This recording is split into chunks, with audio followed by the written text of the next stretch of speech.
Alright. Survival is just the beginning. How is everybody doing today?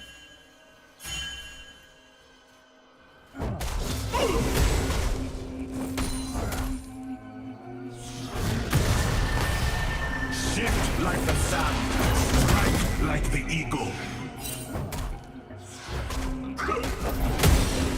Oh, me? How am I doing, you ask? I'm doing amazingly.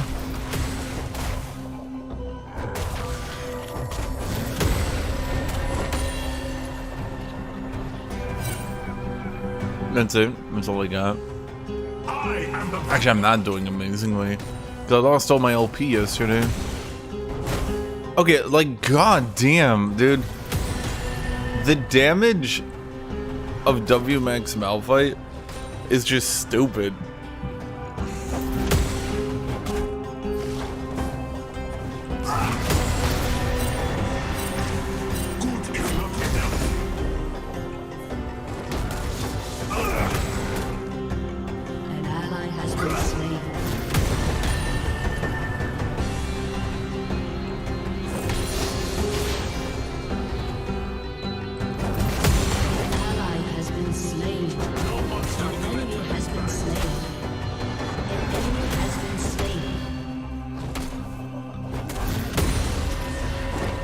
Buffy, wait, do you know what group Tornado is playing in?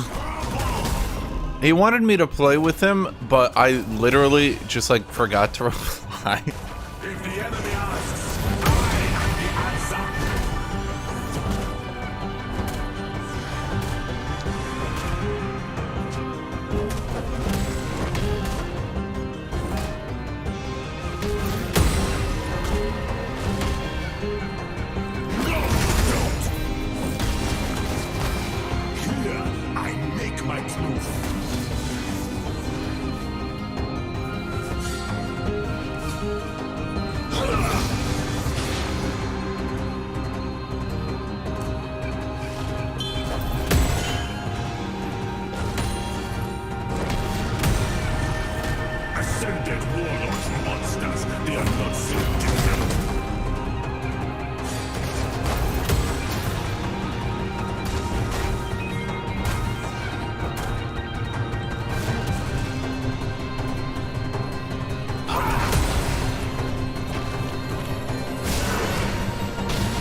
Can you invite me to their Discord? I wanted to play with him.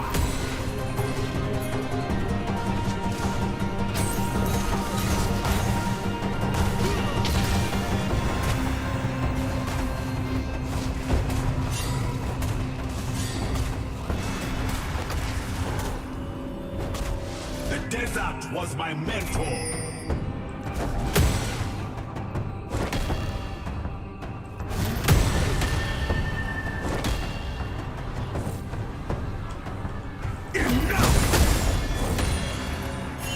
Although they only play for 4 hours. And, like, I feel like playing for 4 hours is...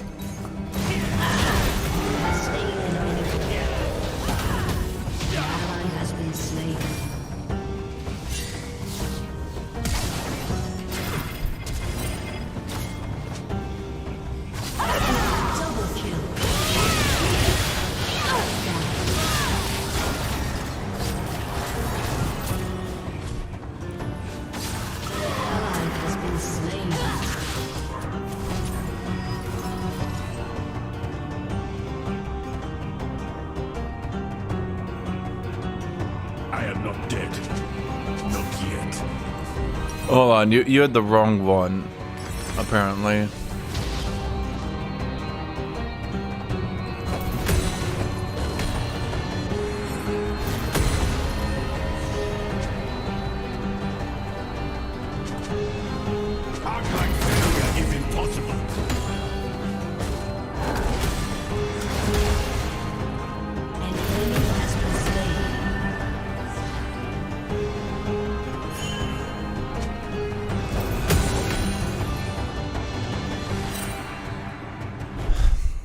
What do you fight for? To dust.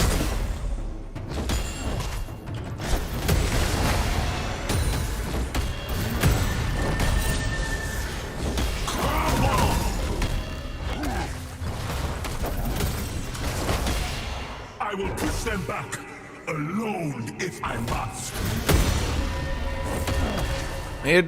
Hold on. He just sent me it before he went to sleep, but I'm trying to not die here, or at the very least kill him. I'd take either. Oh, fuck off. Okay, you sent me. He did Knights of Paradox, and you sent TPG Knights of Paradox.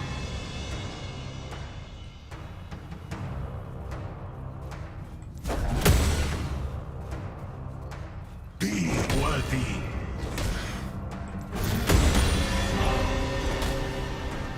No, you don't.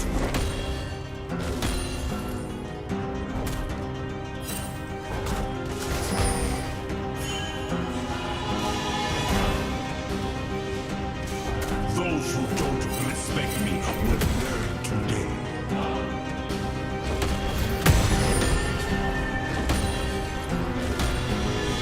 Face me, fight!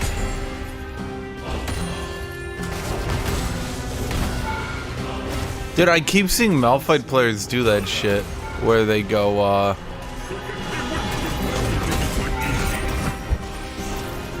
oh my god. I keep seeing Malphite players going hardsteel, and it's so bad. It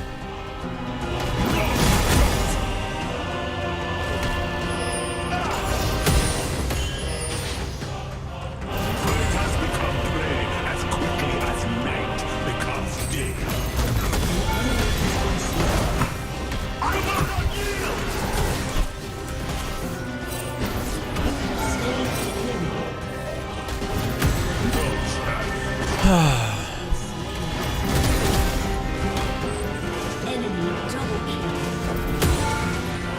See, if I just keep doing the same thing, eventually he'll fall for it.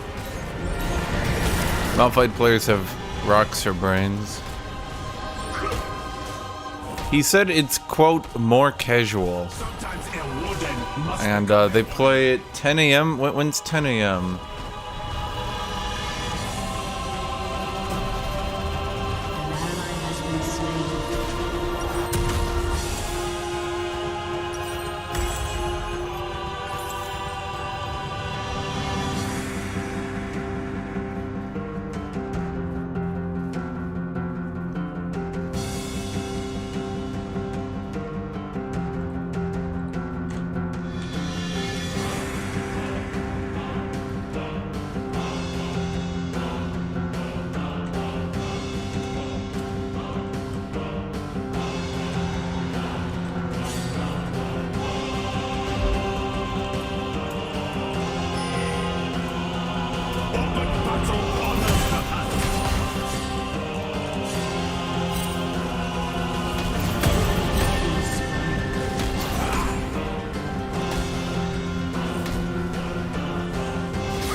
I think it's probably better to take this CS than chase Malphite. Probably.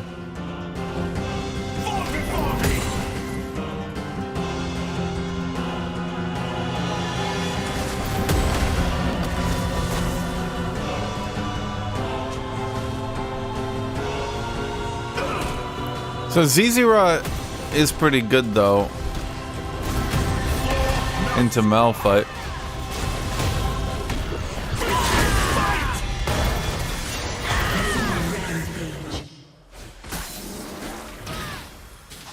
Yeah, I kind of got combo locked there. Shut down. Oh wait, if I do this, I end up with 0 tenacity. No.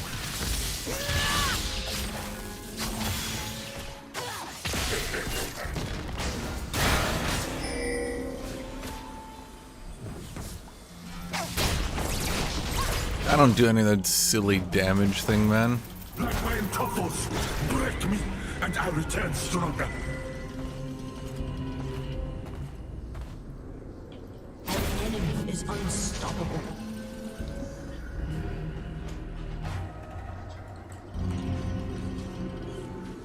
Enemy double kill. Roar with every step. Enemy triple kill.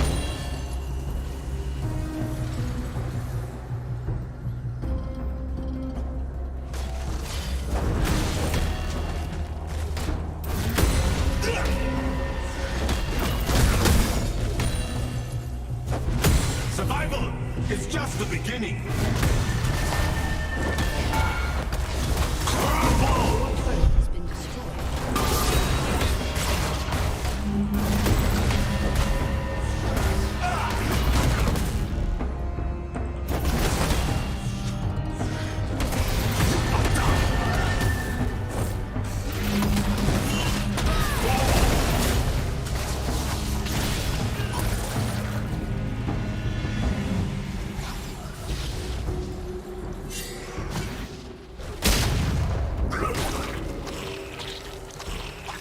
Shift like the sand, strike like the eagle.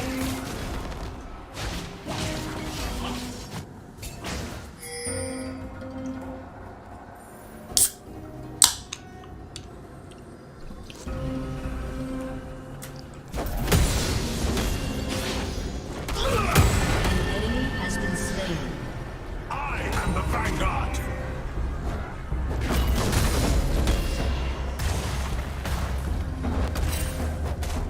How many grass sparks do I have? 24 to his 17.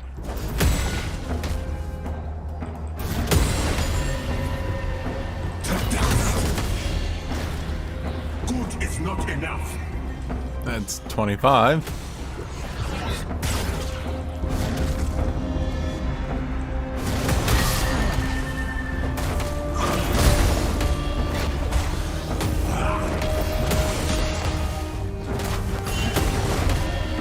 No monster greater. Has been slain. My downfall.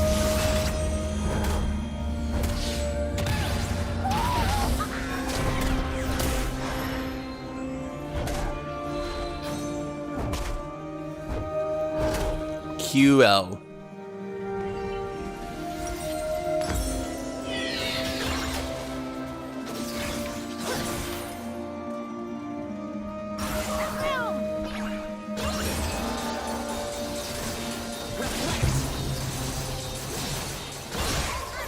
Enemy has been slain. Dead. Keep wishing.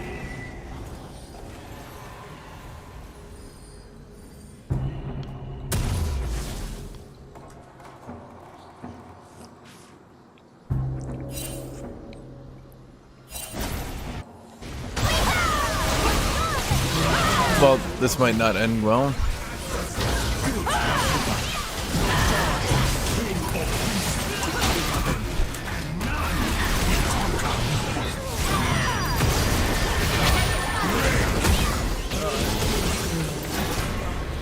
Your team has destroyed a turret. Well, okay.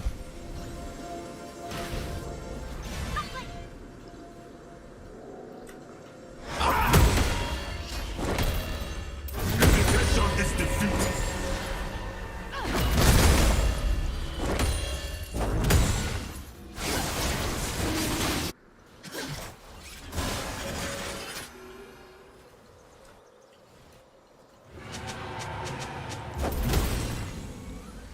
Come and get it.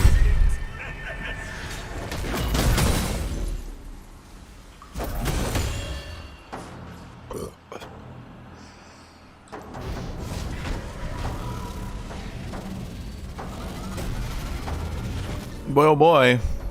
Surely if they take a few stats off this will be balanced now, right? Surely one or two stats, right? And we're good.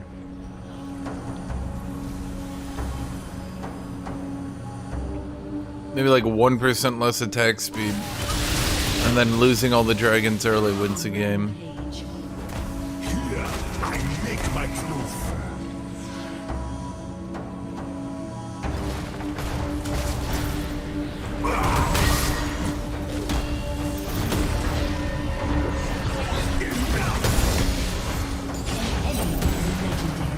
You are finished! Ascended warlord monsters, they are not so different.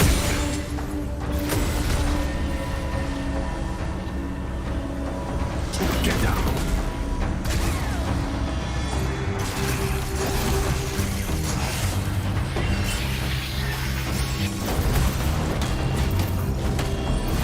Anyone trying to wield a weapon, warriors, make Your turret has been destroyed. Word that. You have slain the enemy. You have been slain.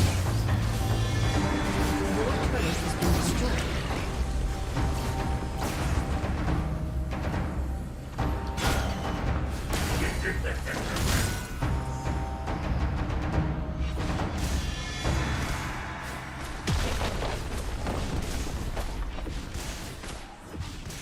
Your team has destroyed.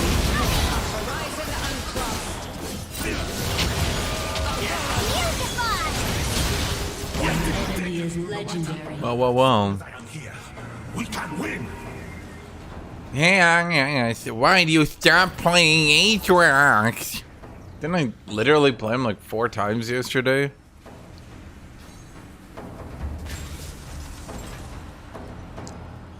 Until my last breath.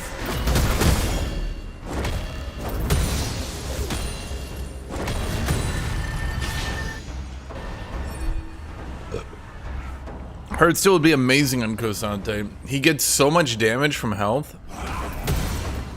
And the utility, too.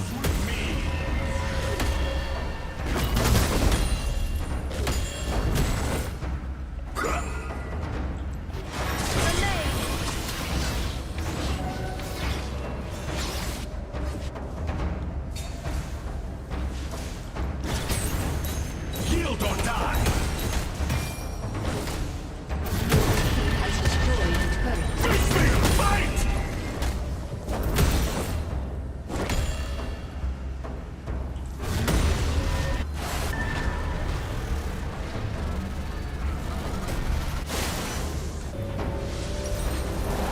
The desert was my mentor. Let's go in Lee Sin. I wish I knew, man.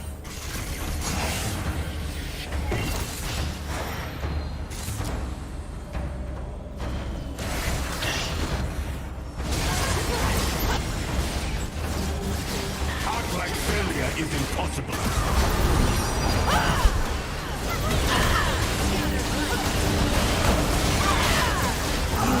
Slain.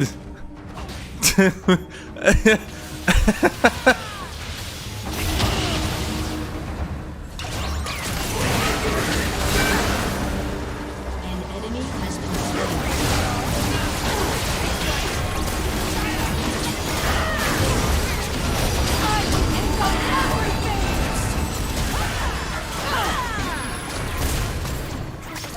An enemy is legendary.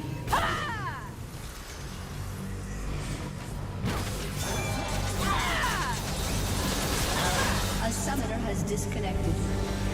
A summoner has disconnected. Defeat.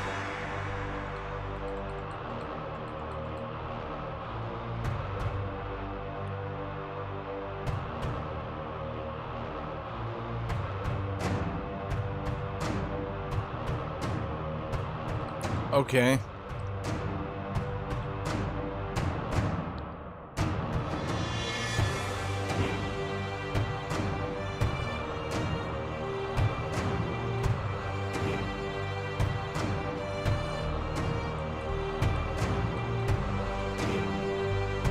I'm not quite sure I understand my team's thought process behind that.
So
that was a good first game.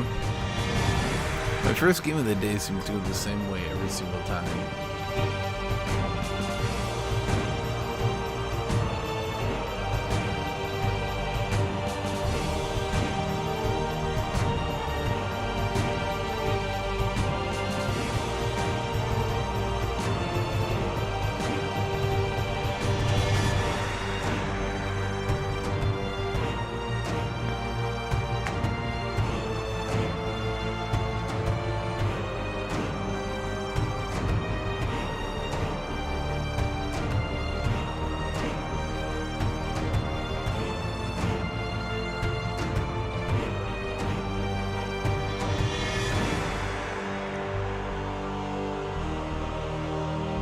Excited for the Chaos Dwarves?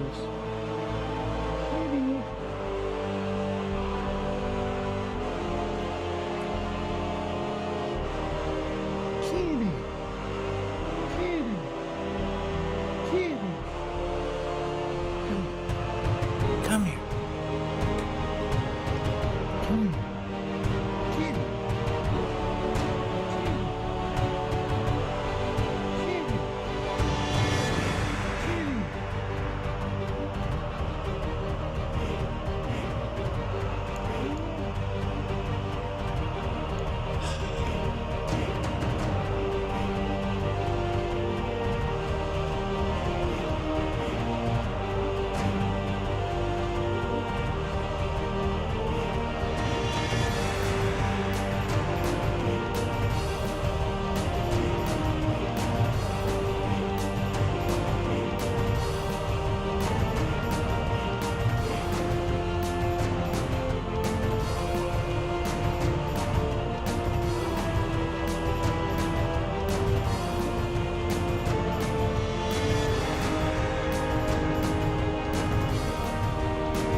Can I Aatrox?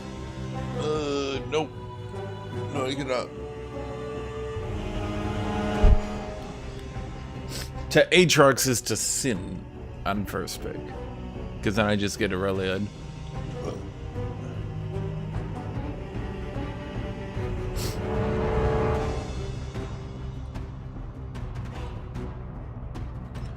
Do.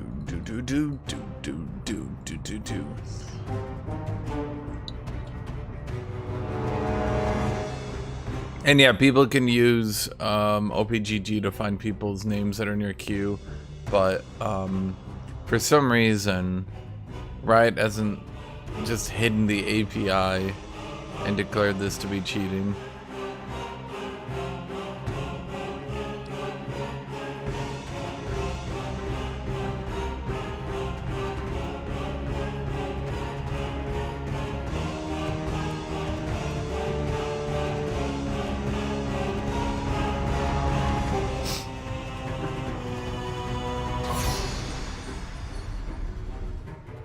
Some of us won't see the end.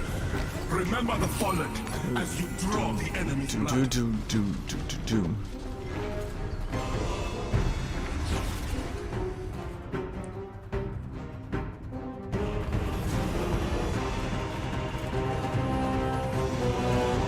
Gameplay is not so bad. Welcome to No. There are far worse things than Gangplank. It were easy. 30 seconds until minions spawn. Fine. If Riot wants to remove Anonymous Champion Select, then they should remove it. That's fine. If Riot doesn't want to remove it, then they shouldn't allow people to cheat and figure it out.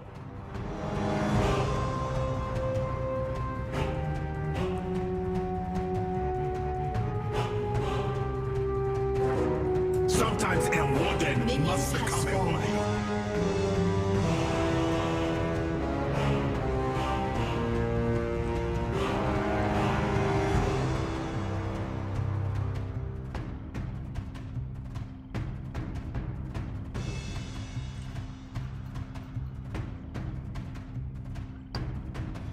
Shift like the sand, strike like the eagle.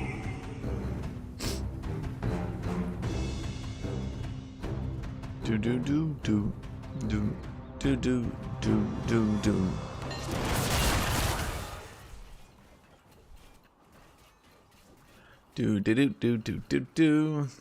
Well, I mean, what do you want me to say? Yes, Gangplank will zone me off and chain barrel me, yes. I agree, he will do that. But like, now what? Where do I go now with this information? If the enemy asks, I am the answer. More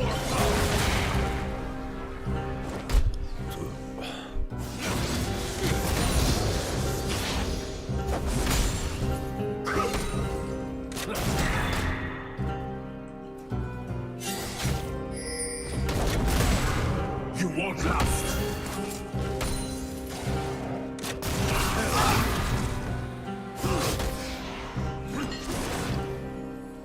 First blood.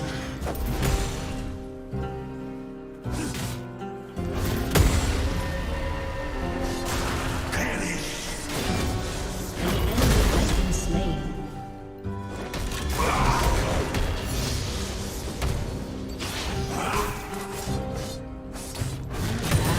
been slain.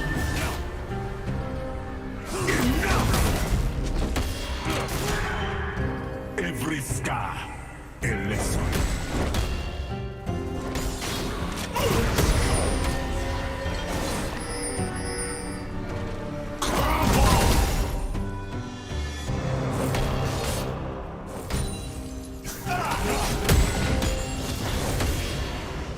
This is my fight.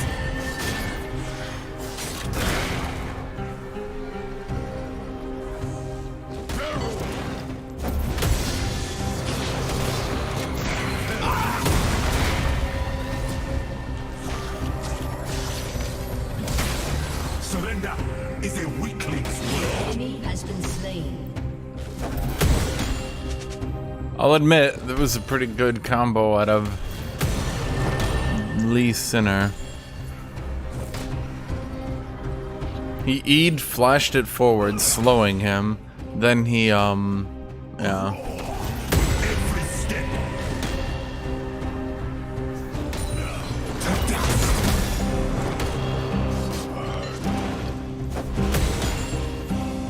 Stand strong. Ally has been slain. The desert was my mentor.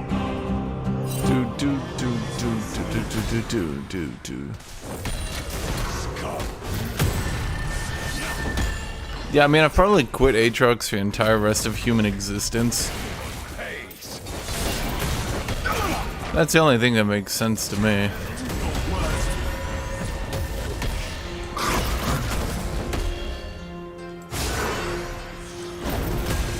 Has slain an enemy. It seems I am built different.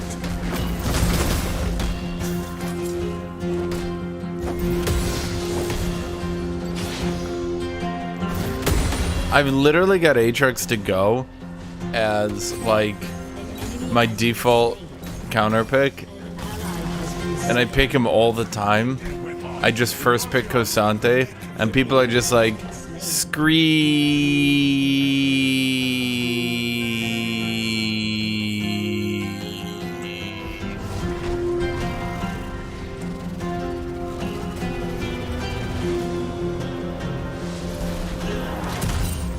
Imagine dying as Gangplank. Ha ha ha ha ha ha ha ha ha ha ha. Imagine that. No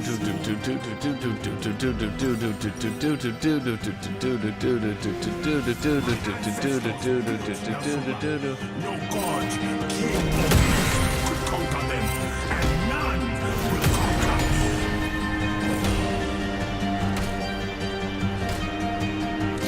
No taste.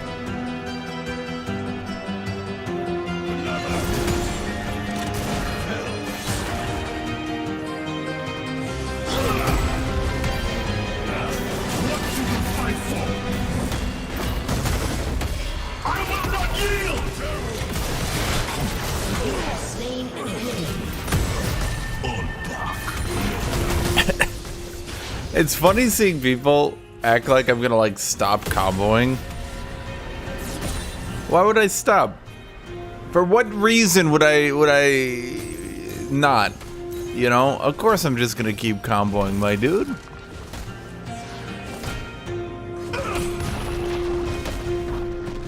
Show me who you Kosante is boring to watch, not going to lie.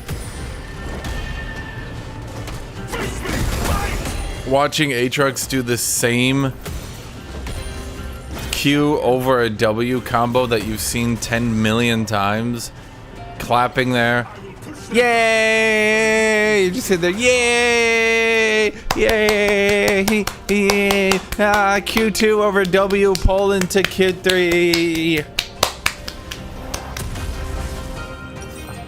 Watching Kosante do make it up as you go along combos, CCing my opponent 5 times in a row in a knock-up situation, just constantly beating the shit out of people.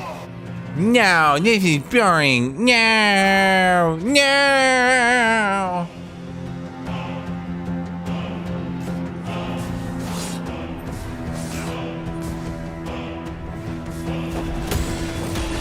No monster greater than pride.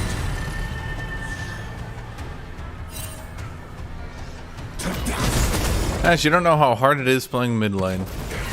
Man, you don't know how hard I get thinking about mid laners having a tough time. Ugh. Clash with me!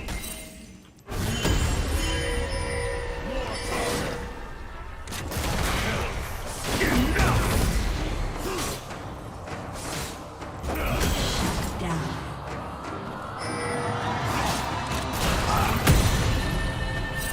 Until my last breath.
Well, got him.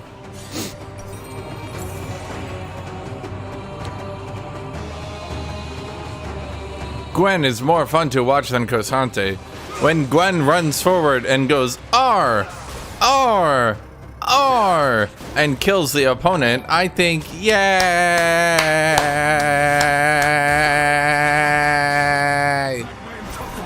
When Kosante uses positioning and awareness to hit multiple skill shots and CC combos, I think, no, no, no.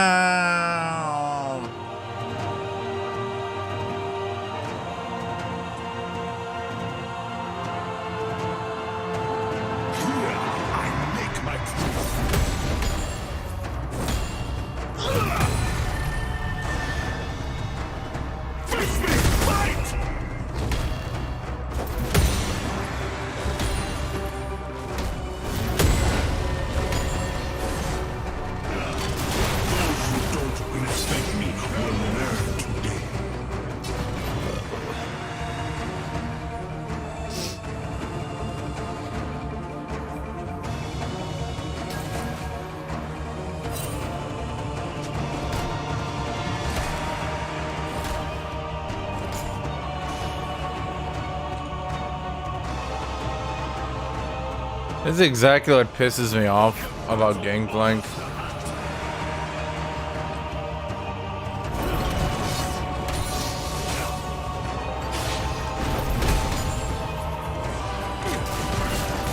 Gangplank's behind a shitload of gold, shitload of kills, shitload of everything. Beats me to a first item. Cardante is such an overloaded kit, yes. I need it. Wait, but if he had an overloaded kit, wouldn't it be more fun to watch then?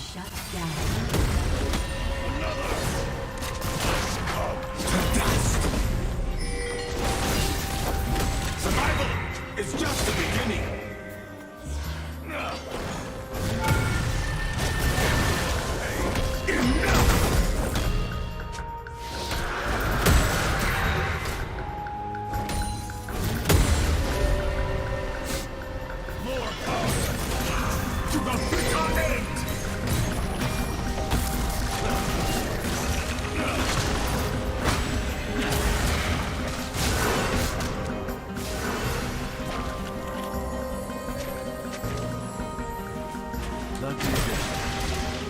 I knew he'd throw his wild cards after stunning, so I just E'd into that direction.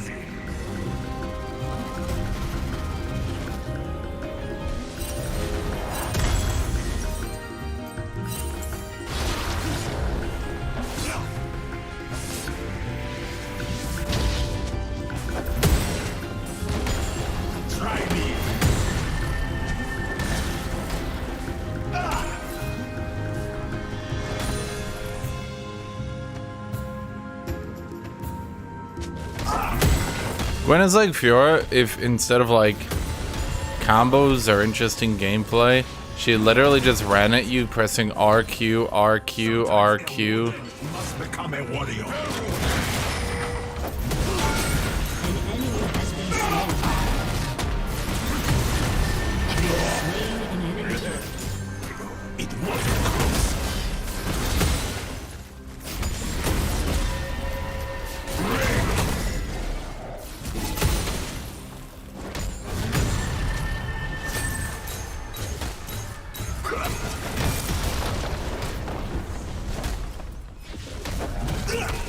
Your team has destroyed a turret. The sand, strike like the eagle. Like, I don't like Fiora, but if I'm choosing a champion to watch, I'd choose Fiora over Gwen. Fight!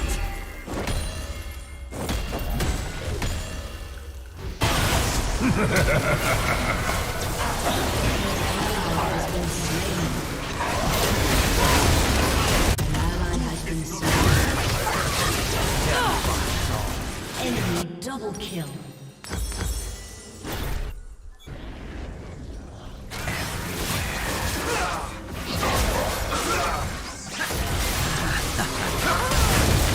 An ally has been slain. Grateful for the love we A new challenger approaches. to walk my own path. The void is it. All monsters can be Your slain. turret has been destroyed. Your argument is that because Cosante presses his buttons a lot, it's the same thing? I mean, if we want to put it from that perspective, Azir and Kayle are the same champion. Why would you watch Azir instead of Kayle, guys? They both right-click and they both auto-attack.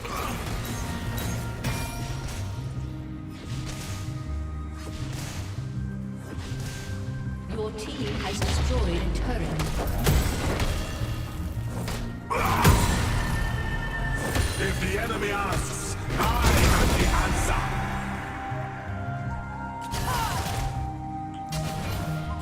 Your team has destroyed a turret.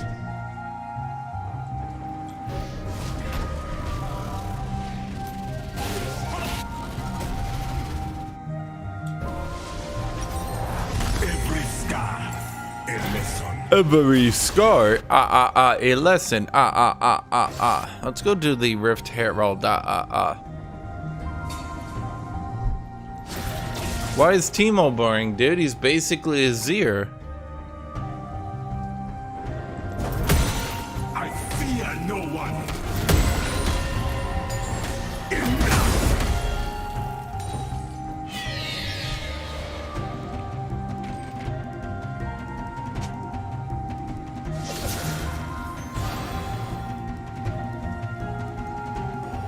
Hesitation is defeat.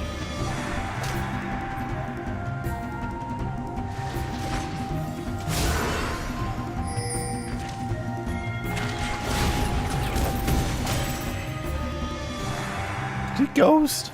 That bastard. Surrender is a weakling's word. Okay, I was gonna let the turret die to deny them all the gold.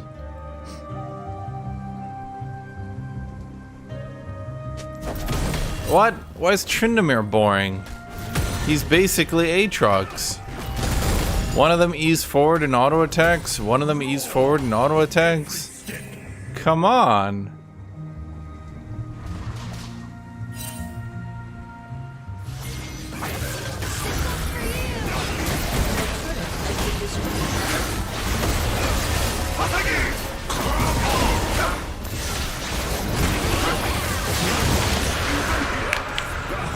Never dies.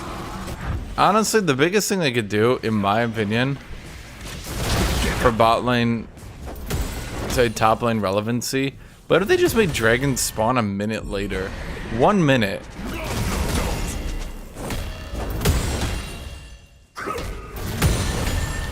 I feel like that would help so much. Has been destroyed. Actually, Death.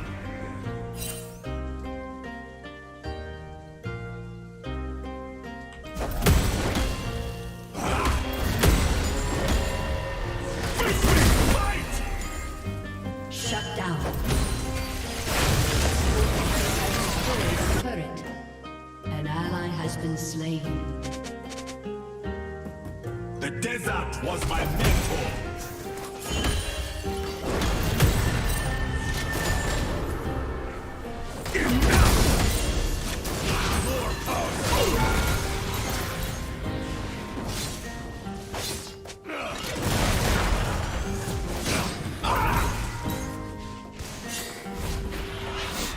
Anyone can wield a weapon. Warriors make their own. okay, you guys are being a little bit ambitious here, I won't lie to you.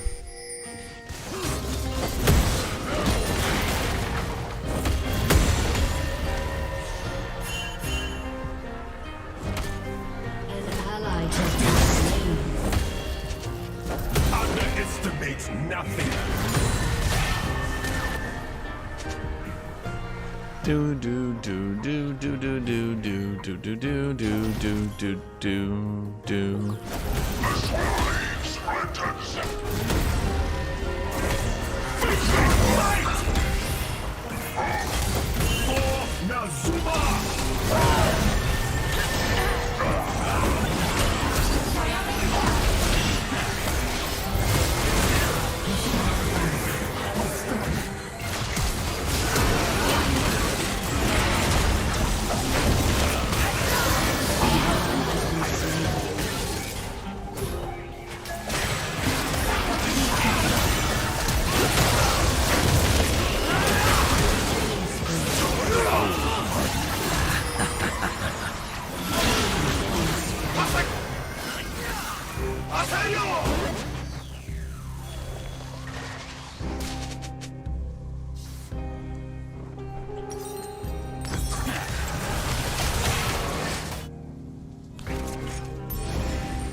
mean, I could just split push if you guys want that.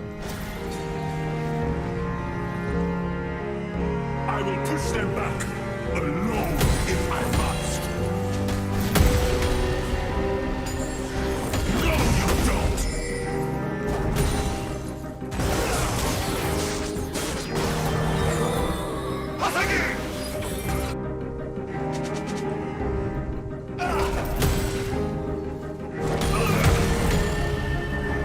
Yield or die.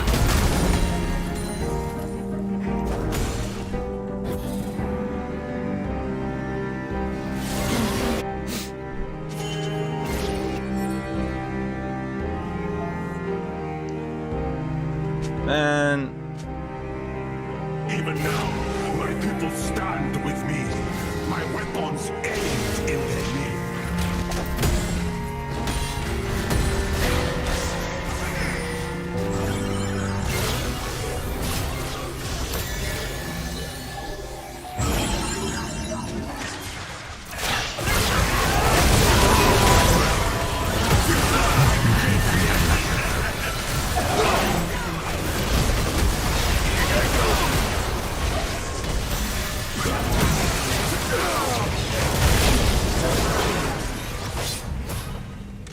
Has been slain. My downfall.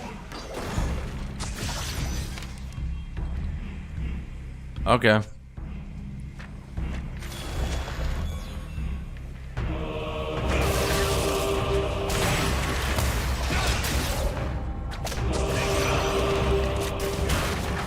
Wow, Lee just does not deal any damage.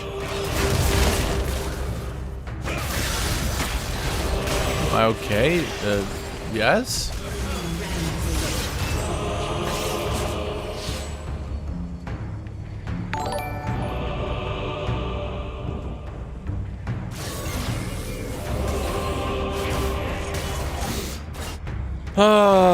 Why are we losing this game? So long as I am here. Right, because we have a double mage bot and an ADC meta.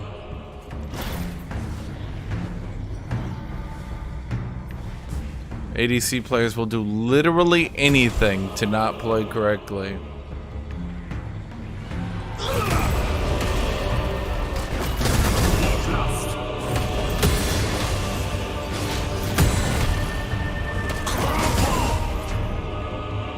March of the Eagles. Great game. Love it. Have never played it.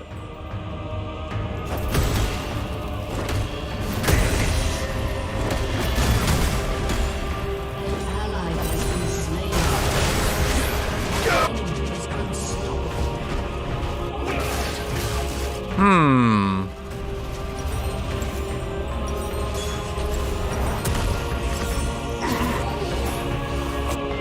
It has become play as quickly as night becomes day.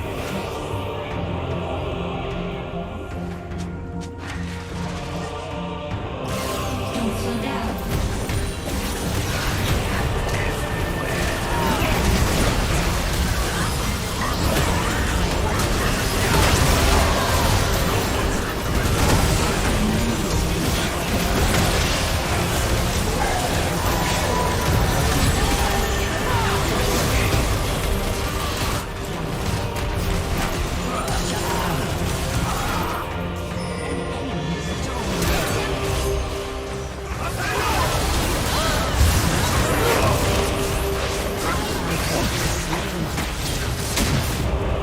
Okay.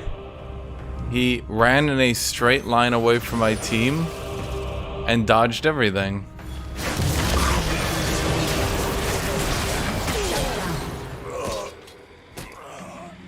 You stood no chance against the power of lightning.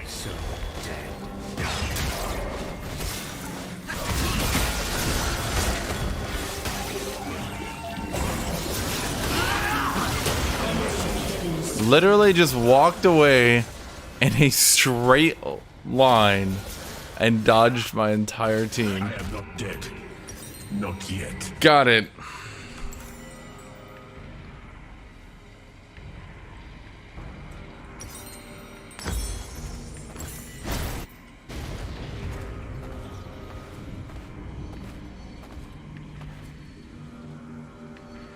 Act like failure is impossible.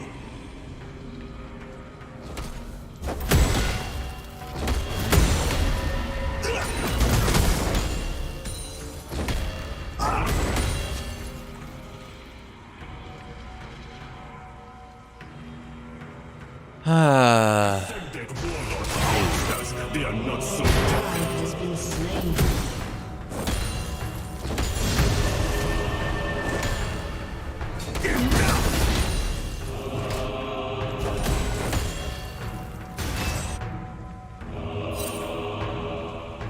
Makes sense why the first team fight we had completely blew our team out into a losing game.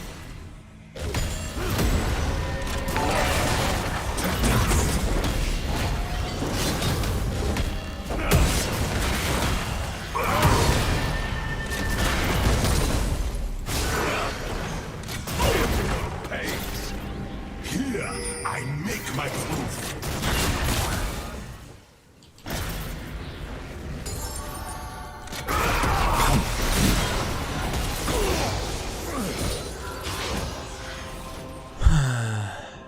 An ally has been slain. You have slain an enemy. You don't respect An me. ally has been slain. An ally has been slain.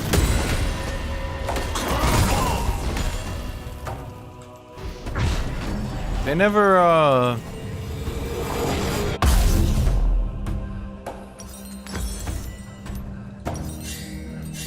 Open battle honors the hunt.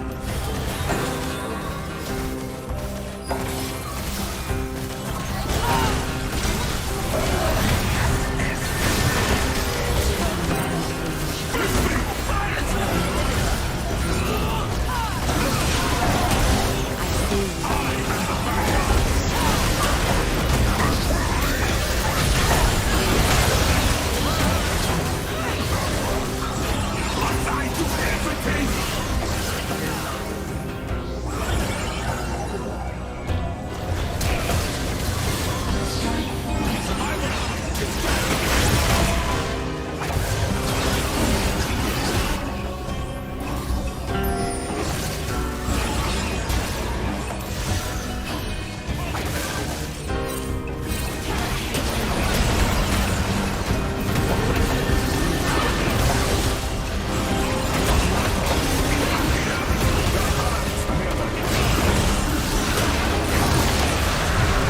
well, we got the dragon bounty, we got the baron bounty.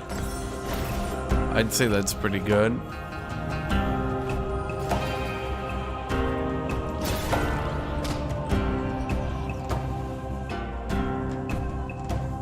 It wouldn't be worth it if it were easy.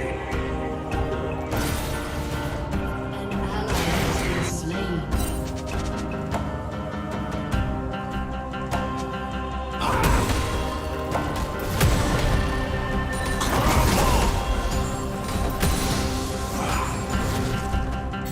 In life and in battle, I remember my mistakes.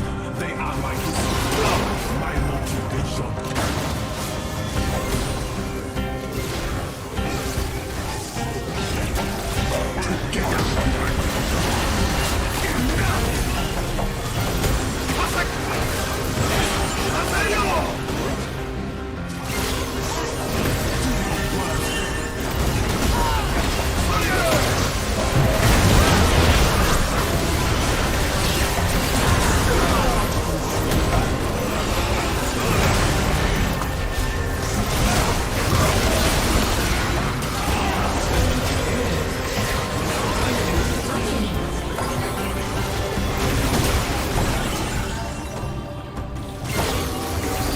Okay.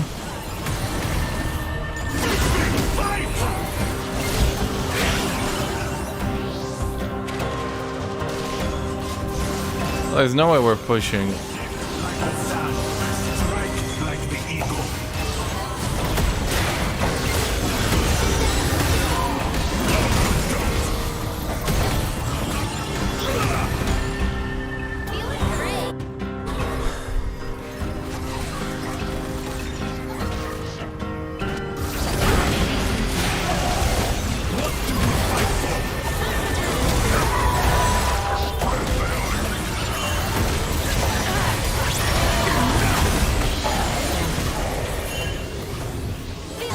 I don't know why we're trying to back off when, like, we got the healing sisters and Cosante. Sorry, what's gonna hurt me again? I'd like to know.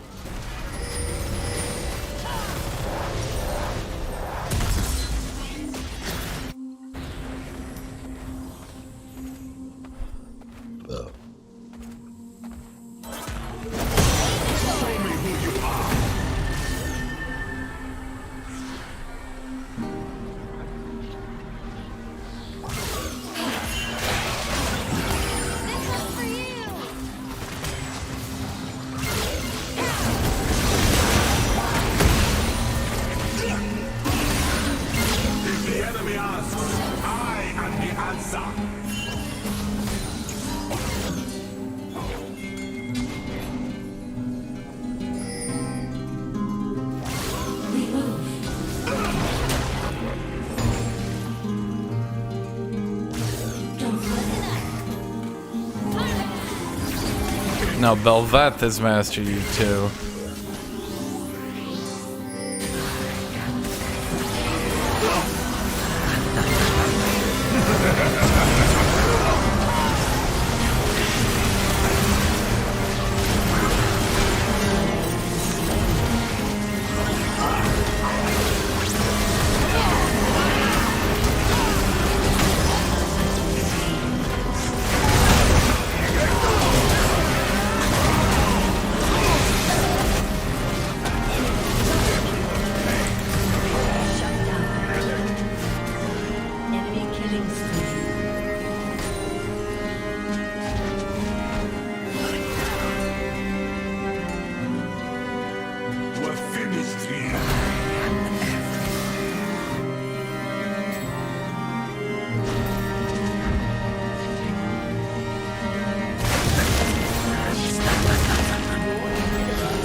What happened here?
will push them back, alone if I must.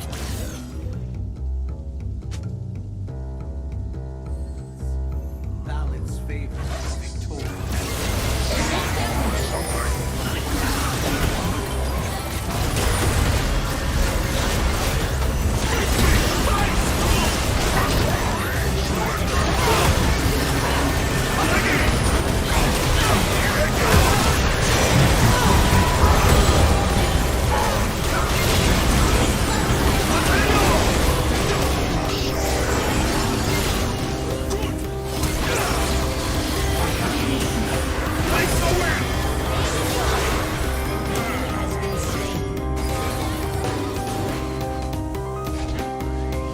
Kitty, you're such a cat.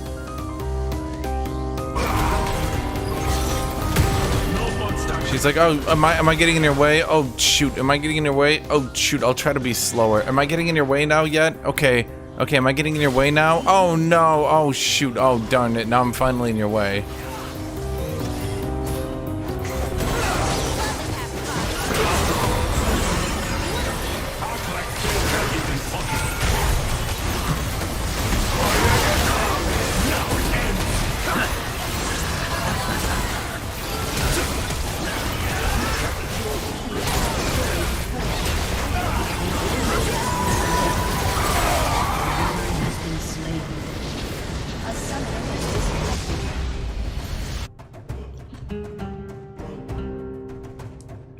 Goes on day 7 slot, sell ward to buy more armor.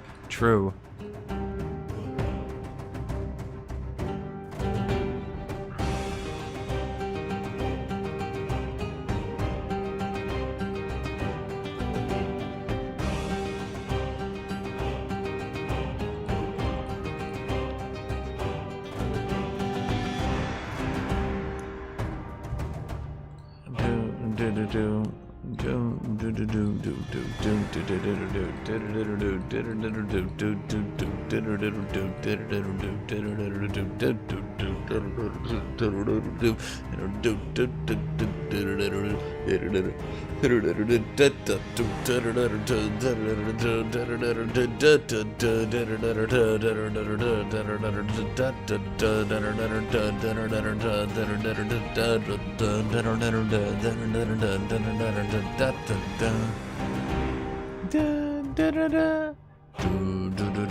Why do I like Cosante? I like being like go Cosante, go Sante, go Sante, go Cosante, go Cosante, go Sante, go Cosante, go Sante.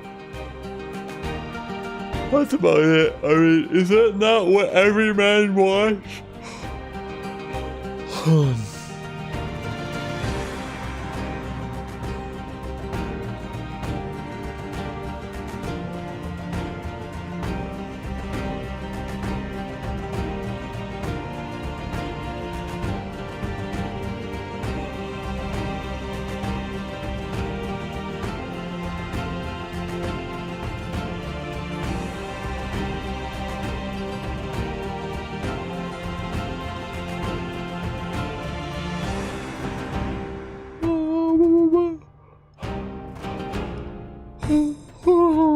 Kitty, you're so cute. You're so fluffy and cute. You're a fluffy, cute kitty. And you go meow meow. You're a fluffy, cute meow meow kitty cat.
Yeah, guys, I played a lot of Aatrox. It just, like, the Iceborne build's fine, but, like, am I not just playing Cosante? Except, you know...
Fireball at 5th level.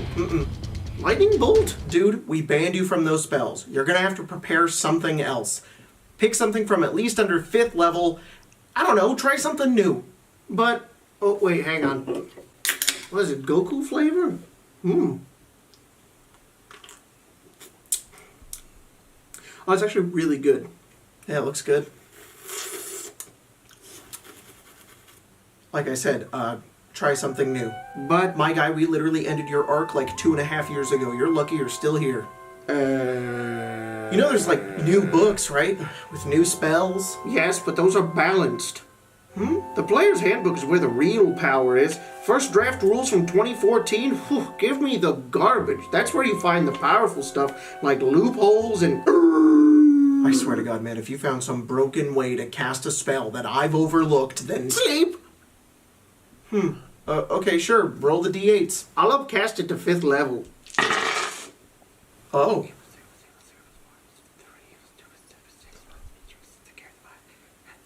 $82 hit points, pretty low considering it could have been 104, but I'll target 61 of those points on the Mind Flayer, and then the final 21 on 3 of these goblins. What? They're like way over here. The spell is 20 feet. That's 4 squares. Oh, right, of course. 20 feet. How could I be so stupid? It's a radius, you fool!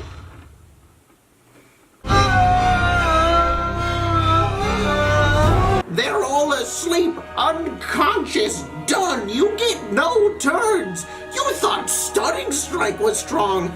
Yeah, well, at least the Lich is immune to sleep. Oh, you're right. Well, not if I cast Silence. Oh, right, Silence. Now we won't be able to talk. Exactly. Okay, what does that mean? Oh, no.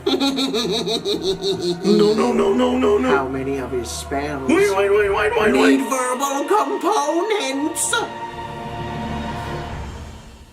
No, it's all of them. Wait, except for... Well, he'll counterspell. Ooh, that's a real knee slapper. I'm gonna guffaw my way to Silly Town. Order me a hilarity smoothie. You don't think I have that? What do I do now? Well, you could just walk out of it. It's a 40-foot radius. What about heat metal? Yeah, I know how that spell works. What if I gave our paladin a sword, but it has a wooden handle? Or even obsidian? An obsidian handle? Anything that comes into contact with the metal is going to take 2d8, sorry, upcast to 5th, 5d8 fire damage. No save! 5d8 plus 2d6 from a greatsword plus a 3rd level smite, and oh, he could bonus action Thundering Smite. So 5d8 fire, 2d6 slashing, 2d6 thunder, and 3d8 radiant damage. That's an average of about 54 damage from one attack. The max would be like 85. Okay, you made your point. You can Cloud of Daggers. Stop. The text of the spell says that the creature takes slashing damage when it enters the spell's area for the first time on a turn or starts its turn there. So as I cast it and at the start of the creature's turn, it's going to take an average of 20 damage without a saving throw, but upcast it to 5th and that's 50 damage without a saving throw. Why? You know what? Let's move away from damage. Oh, dear Bard. Yes? Why don't you cast Suggestion to the Beholder and tell him to fail his next saving throw? Okay. Alright, this one has holes. First of all, the Beholder's saving throw is pretty high. Second of all, Suggestion specifies that they can't do something that's obviously harmful. Fair. Then be honest with him, Bard. Tell him that I am going to cast a spell on him that is going to make him safe. Okay! But are you lying? No. So then it seems harmful, so he probably doesn't do it. Then when is this spell supposed to work? It's an enchantment spell that's already going to make somebody do something they don't want to do. The only specification is that it can't be obviously harmful. God, okay. He'll probably just succeed anyway. Silvery Blobs! No! It's That's a 9! I cast gaseous form on him. What? You did protect him. Yeah, but it's kind of funny. Like, he's a whole beholder with rays and a magic eye code, and now he's just gas for the next hour as long as I concentrate. Like, he's effectively in a small prison. He's stunned. We can all heal, prepare. We can even short rest. Like, I can't short rest, but the rest of the party could, and then react. Maybe get a surprise round. That's really dumb. No, you were dumb! You underestimated me! You took away my fireball! And now you're going to suffer the consequences! Only a weak DM like you could ever...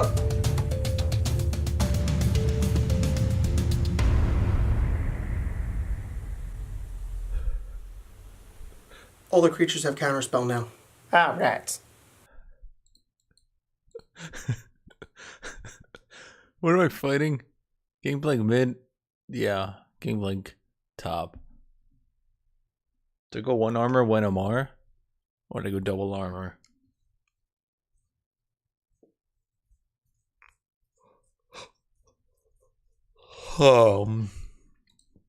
Let's grab approach velocity, double armor. Do we put all the eggs in one basket? Who's our mid? Cat?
Keep your heads high. Yeah, I'll play Total War when it comes out.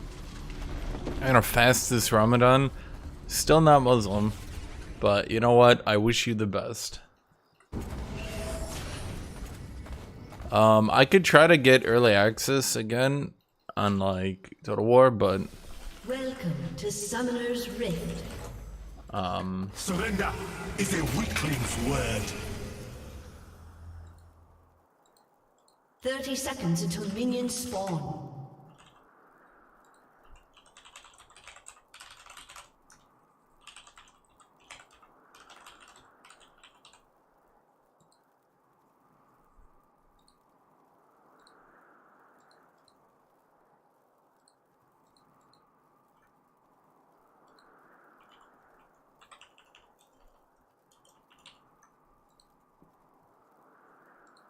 Minions have spawned.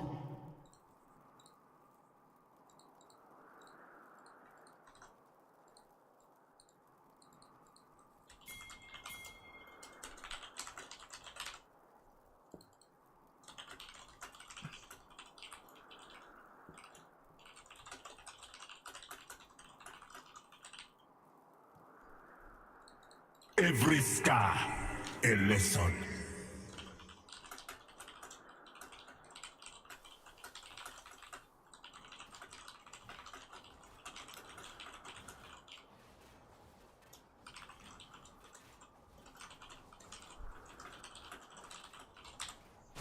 Sometimes a warden must become a warrior.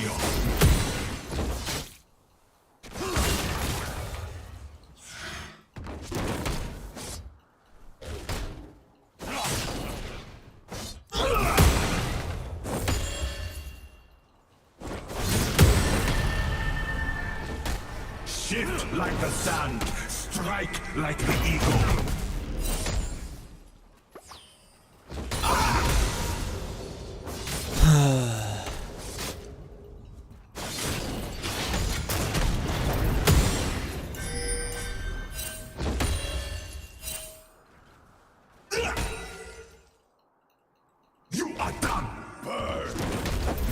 Is this the same gangplank?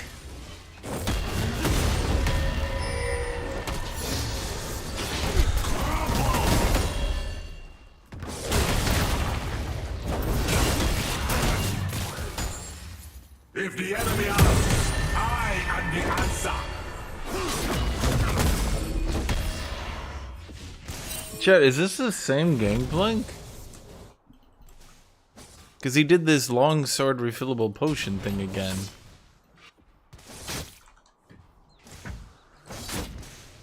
Open battle honors the hunt.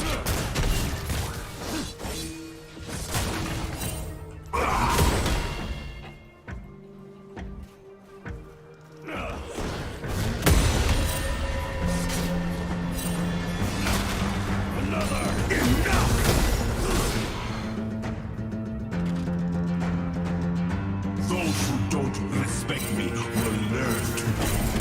Oh shit, last one was someone's Smurf. That's amusing.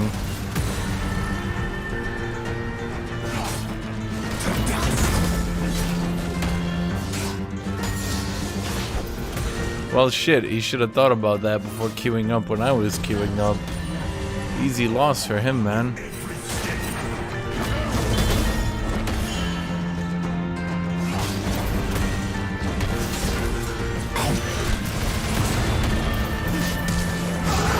Oh, I don't have flash. So that kind of sucked.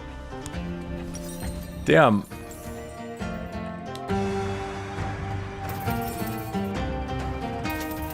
I am not dead. Not yet.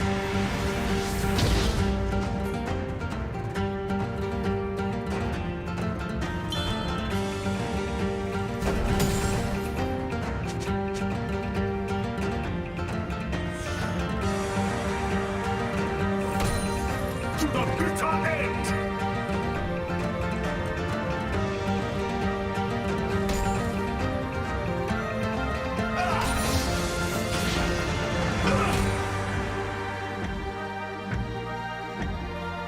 I mean, obviously I knew he was gonna orange. I just thought I'd do enough damage to kill him anyway.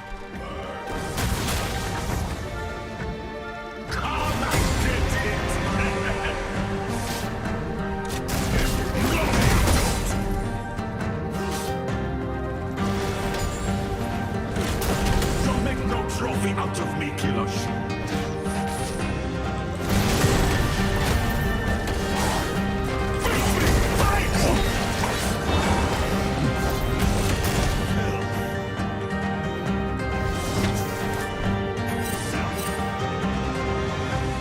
The desert was my mentor.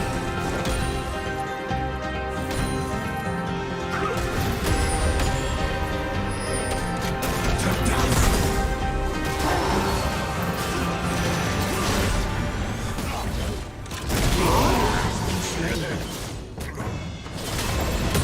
is not enough.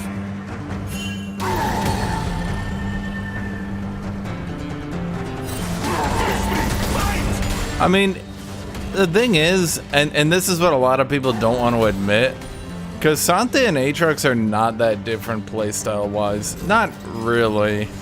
Like, they're different, obviously, and I'm not trying to say they're the same champion, but like, for being two different champions, they're pretty goddamn similar, I'd say. I mean, it's not quite like, oh, what's the right way to put it? It's not quite Yone and Yasuo, but both go Iceborne Gauntlet. I mean, if Aatrox didn't go Iceborne Gauntlet, I think it would be different for sure. But both go Iceborne Gauntlet, both permasoul their opponent, both try to CC during the permasoul, both play at mid-range, hitting with abilities and a few auto attacks.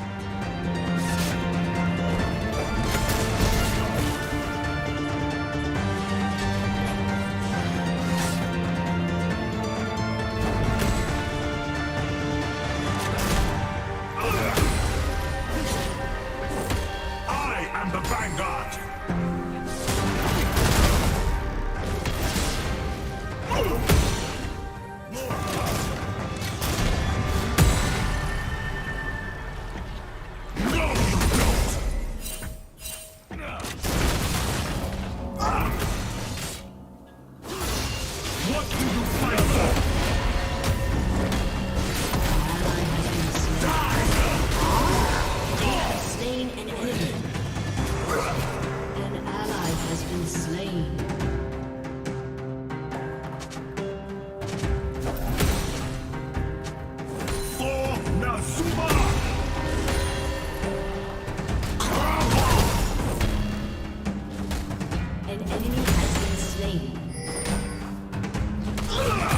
I think normal Aatrox isn't that close to Kosante for sure, but Iceborne Aatrox and Kosante actually have a lot of overlap. Wield their weapon.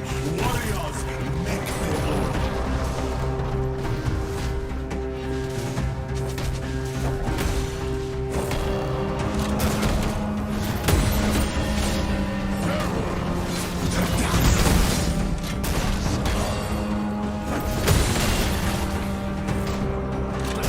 I will push them back. Alone, if I must. Enemy has been slain. Double kill.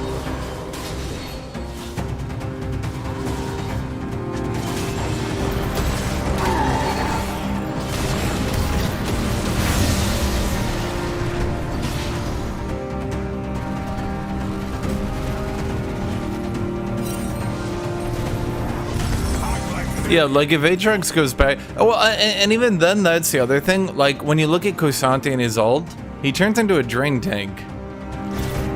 Very squishy, high omnivamp. Like he gets up to like 20, 30 omnivamp late game.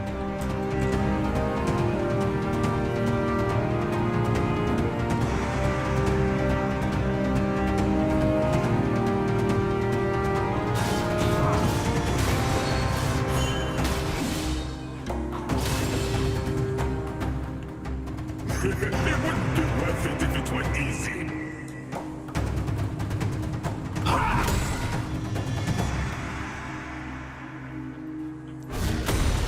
I would say Iceborne Kosante heals just as much as Iceborne Aatrox. Be worthy.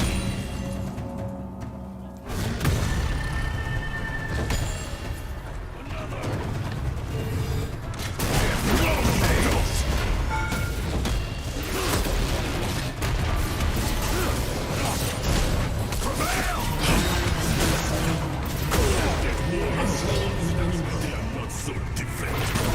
Rampage.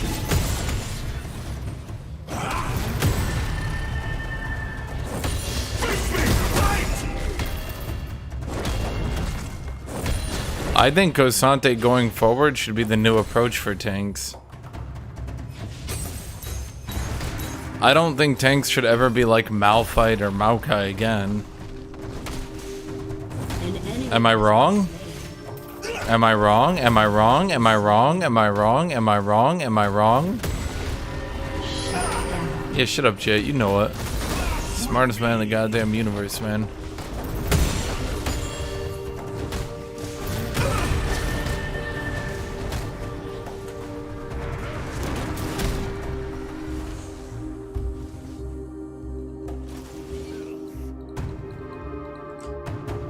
I wonder if it's less annoying or more annoying for Aatrox's opponents when he just perma-slows them with Iceborne Gauntlet into kill combos than when he, you know, heals a lot.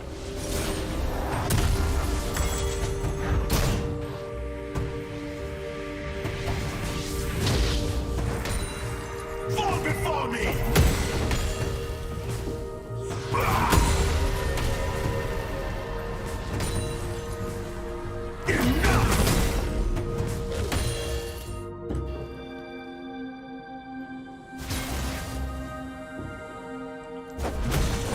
Survival is just the beginning.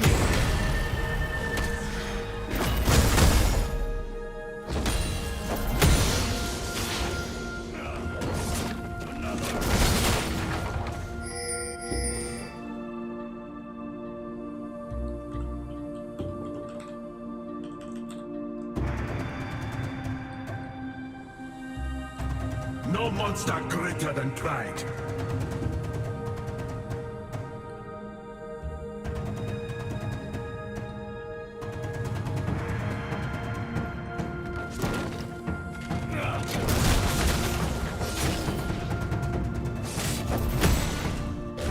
This is my fight!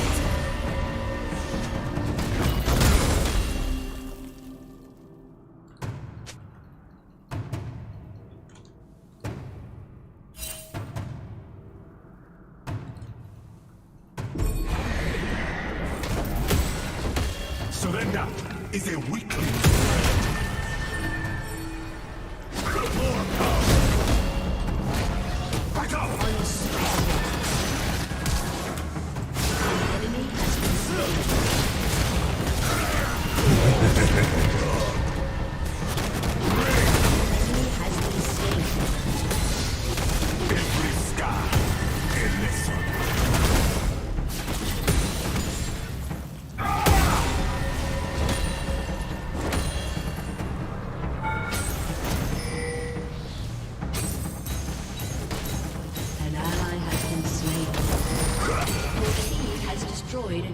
Well, well, well, well, well, well, well, well, well, well, well, well, well, well. And what do we have here? It appears, I. Guild, gank, blank, and I. Murdered your entire family last night. Dominating. Shut down.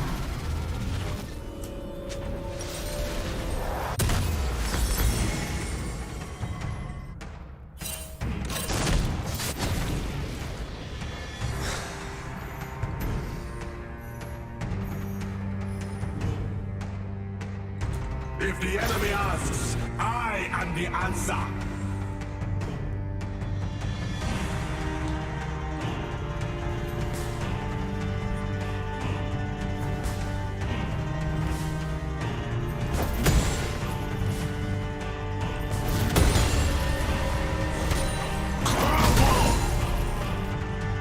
Open battle honors the hunt. Is Cassandra countering a Gangplank? I think Gangplank's not really that strong right now. Which is, you know, fine. I'm just saying. Shut down. Yeah, that's kind of my issue with them killing Gordranker to begin with. Like, as much as I hate Divine Sunderer, like, it's the last remaining bruiser item that actually makes bruisers play like bruisers.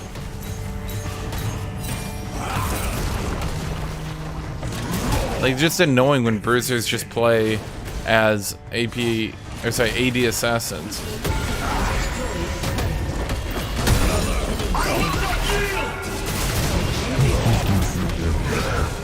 Shut down. Well, shit. Rampage. An ally has been slain. An enemy has been slain. But why is she so tanky, though?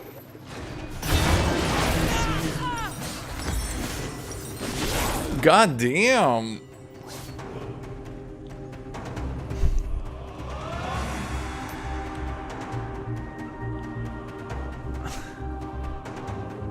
Jesus Christ. Dude, I feel like Riot will never admit that Senna just kind of sucks. Look, I was excited for Senna just as anyone else when she was first announced and released. I thought, oh, she's gonna make so many cool bot lane combos viable, right? But, oh my god.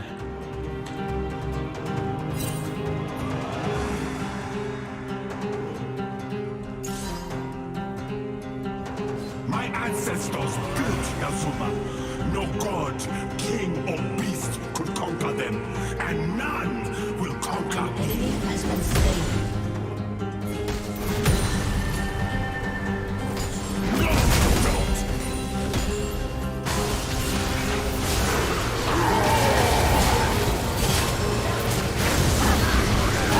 Has been slain.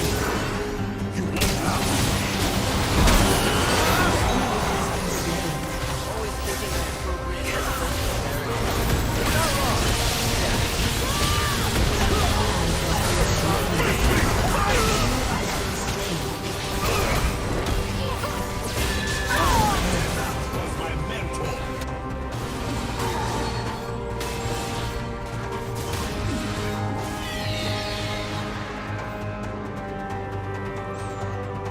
Dude, Gangplank was so broken for a bit, it was actually just stupid. Like, it's good they finally nerfed him, but my god. Did you ever play against Gangplank? You probably did. Hit, passive, ignite, barrel, you're dead from full. Shut down.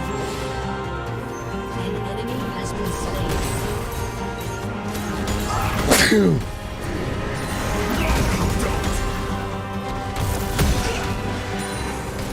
Hesitation is defeat. Your team has destroyed a turret.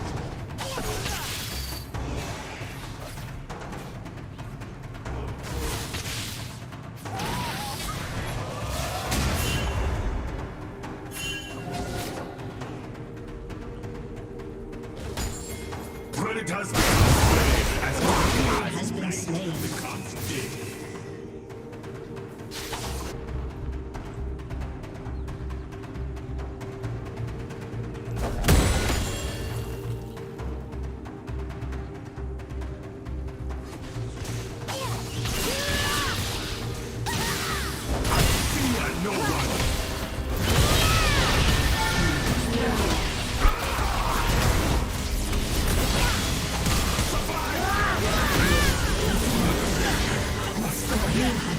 slain.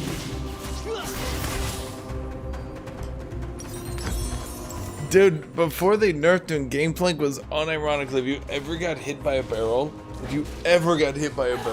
he'd just use the movement speed, run up, passive hit, ignite, you're dead. Just, okay, cool.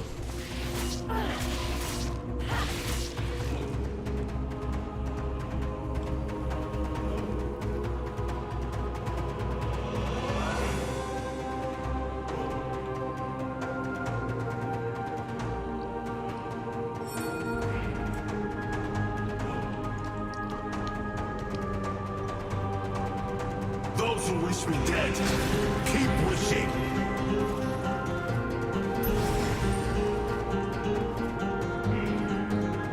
An enemy has been slain.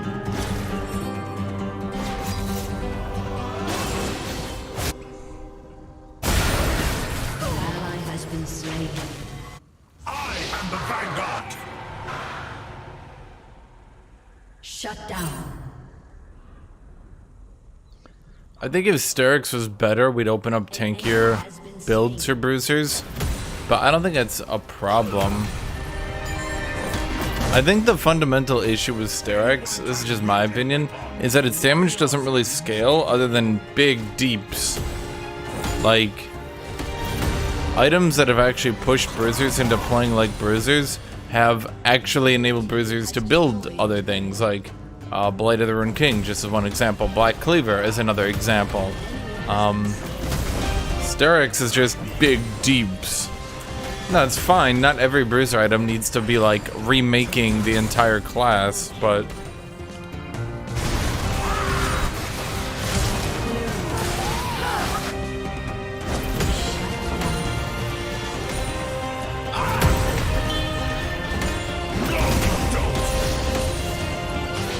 Push them back, alone in my march.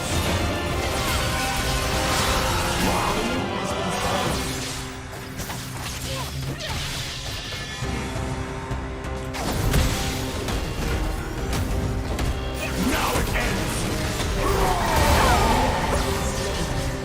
Act like failure is impossible.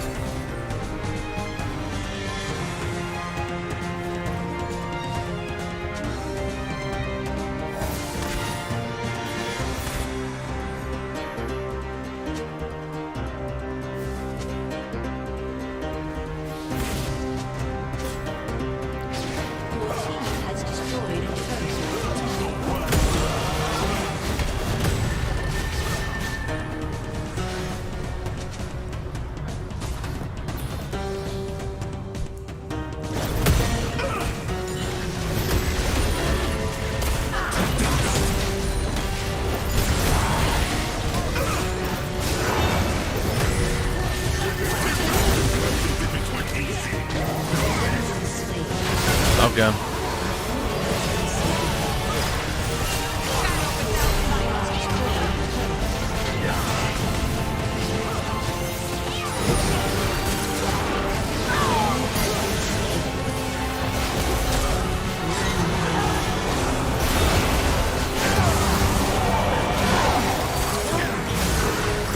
I don't think the item rework was a mistake. No, that's a bit short-sighted. I think the biggest problem with the item rework, though, was they didn't pay enough attention to making sure that there were fun item combos you could do.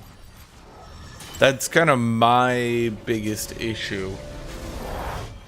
Like my entoughals, break me Like, and I will turn stronger. how many fun item combos can you do, right? How many cross-build builds can you do? So if you're an AD carry, you're always going to go Lord Dominic's, you're always going to go Infinity Edge. Okay. So not really anything unique you can do there, is there? You got a Mythic, into Infinity Edge, into Lord Dominic's Regards. Some people go Quick Blades. That's it. He'd be right. If you're a mage, you're still going Death Cap, Void Staff, Hourglass every single time. Now that you have a Mythic, you do that. Now Bruisers have creativity, but only because Riot's nerfed their shit into the ground so hard, no one really goes Bruiser items anymore. Ascended warlords monsters, they are not so different. Enemy has been slain. I think the most diverse time for itemization was when Sterix was really good, and most people were doing like wacky builds with Sterix. Here I make my truth.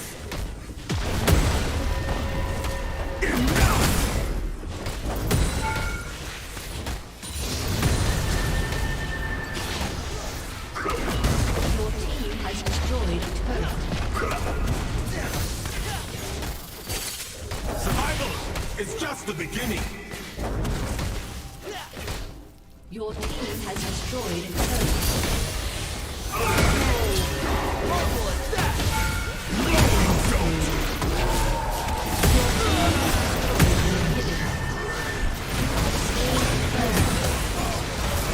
We're finished here.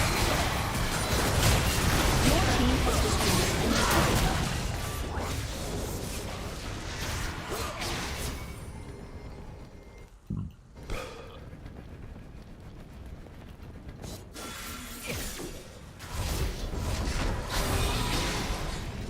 I mean, Prowler's Claw enables fun, unquote.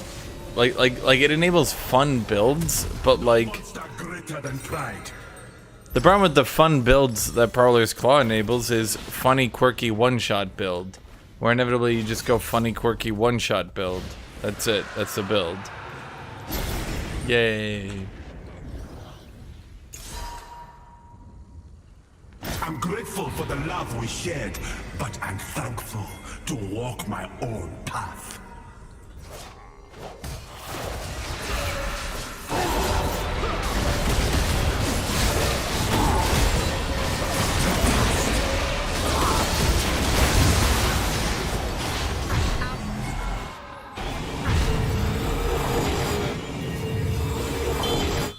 In life and in battle, I remember my mistakes. They are my history, my motivation. Motivation.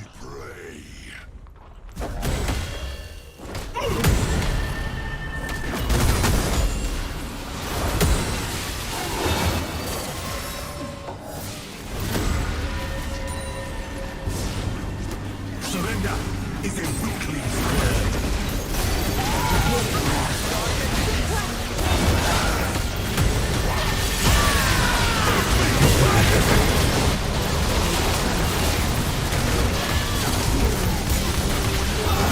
Oh my god. Okay.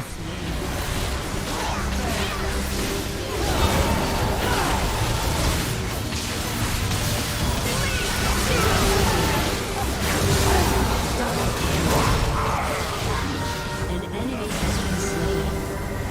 A summoner has disconnected. Victor!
Be back.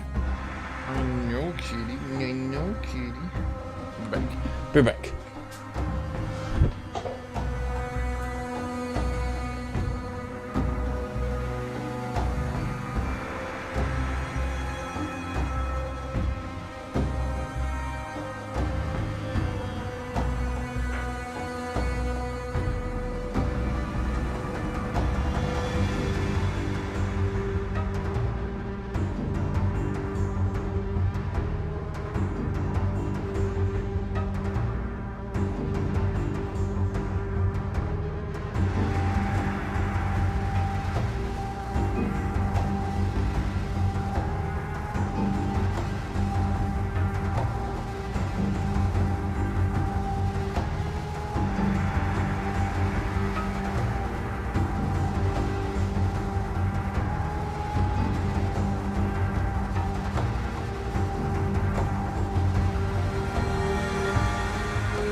I'm imagining Kitty out in the wild, just like...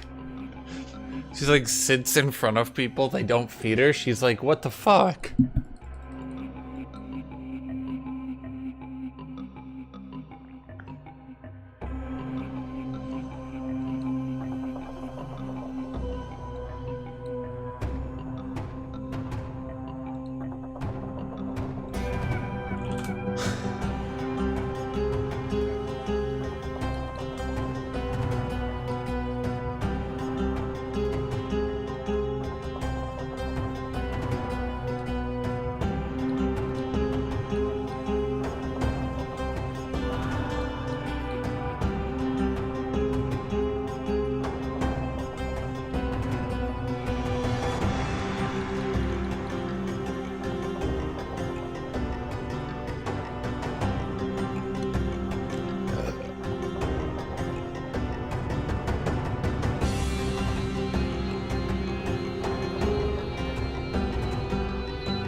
Wait, if I actually last pick, we might see an Aatrox game, my friends.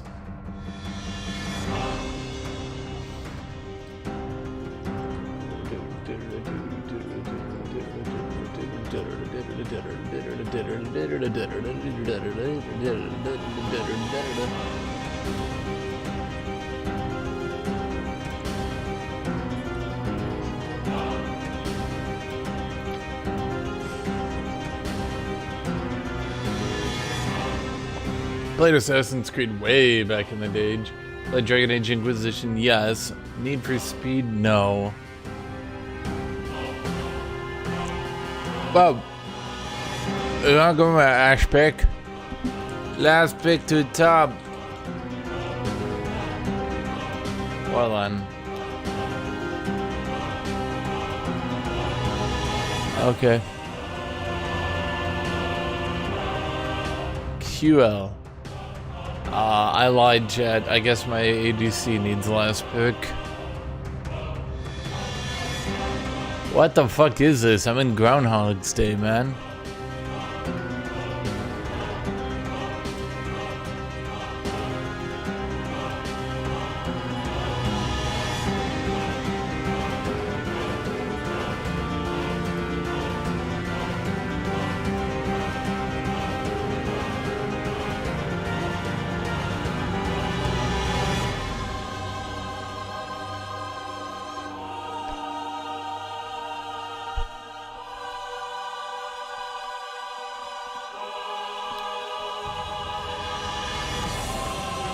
Play Cosante with Conqueror? No. I don't believe I will.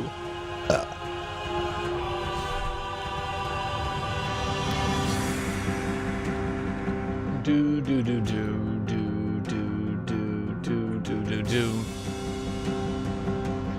Do do do do do do do do do.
Dude.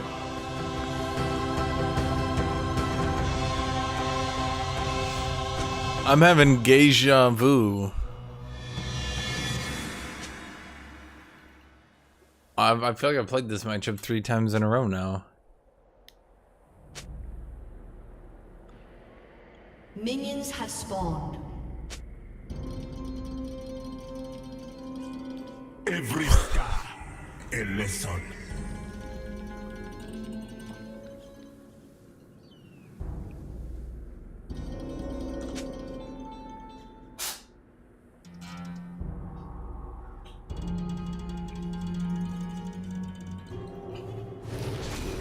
Open battle honors the hunt. Bel'Veth late versus Cosante late. Who wins? Bel'Veth? Probably. I'm assuming Jarmona is clearing to Tapona. And by that I mean bot.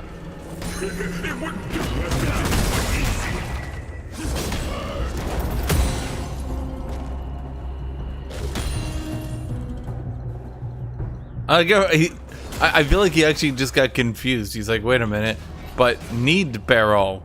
Get hit by minion, but need barrel. How? As night becomes day.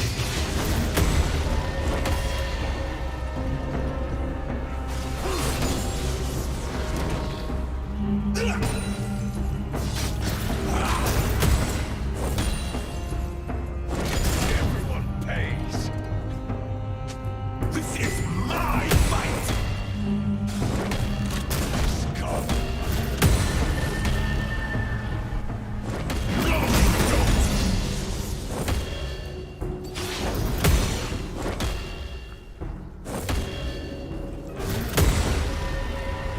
Surrender is a weakling's word.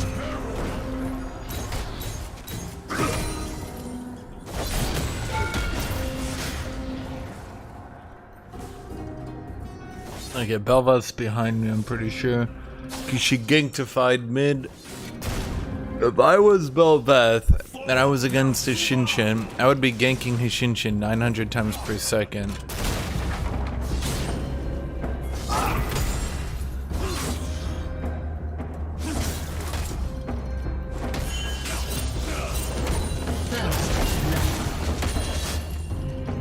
Roar with every step. Nice barrel, idiot.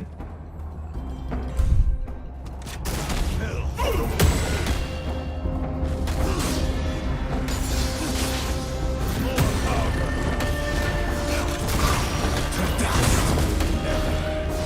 enemy has been slain. Huh. Didn't I? Yeah, I did. I damage reduction through.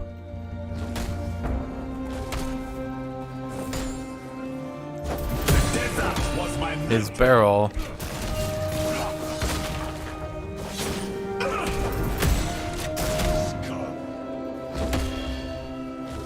An enemy has been slain. An ally has been slain. I will push them back, alone if I must. That's interesting. He just gave up his cannon. Fair enough, my friend. I'm glad to see you've realized that I am superior to you in every way. An enemy Only true men can admit that they are inferior to me.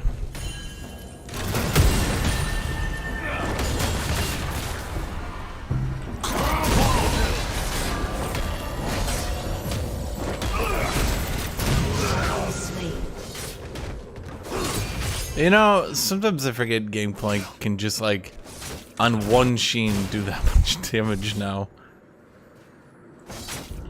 Oh, well, that's what we have plated steel gaps for. No matter, so long as I am here. Let's give this lane the old holzy dozy. That means hold, chat. I know many of you aren't as learned as I.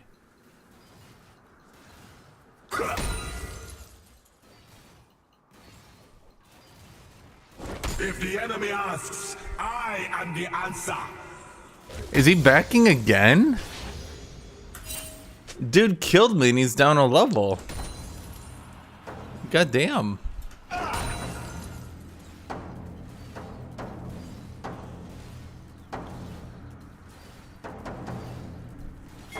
Sometimes a warden must become a warrior. Well, he's lost both his cannons.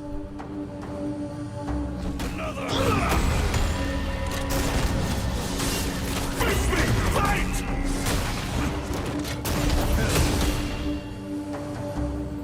A void, is it? All monsters can be slain.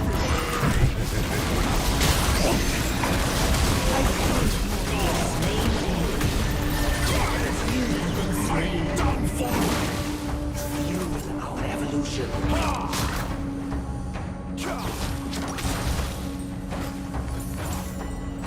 An enemy has been slain. An ally has been slain. Dead. Keep wishing. Dude, I feel like they need to make a rule that first strike doesn't actually deal damage for the first 10 minutes. It's such a lame fucking rune. And it's not just the first strike, it's like, it's always like first strike gangplank, or first strike junglers, or first strike with the stupid, If Topper Gold were here, rune. he'd point out all my mistakes. Good thing we separated, because he'd be right.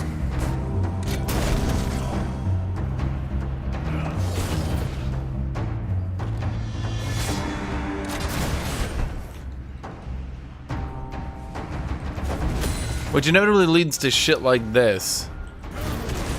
One kill? Fuck it, take an Essence Reaver.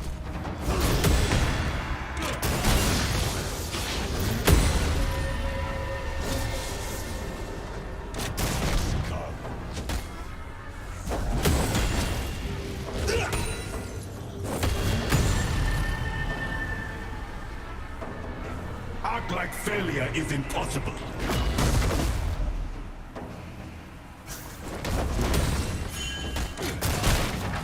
An enemy has been slain.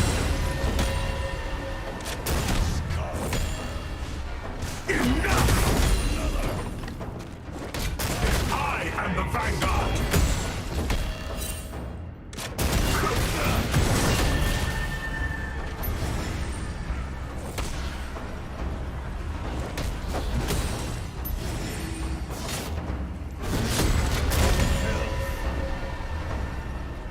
Ascended warlords monsters, they are not so different.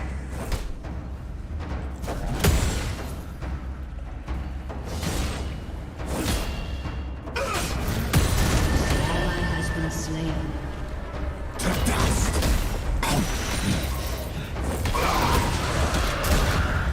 Come and get it!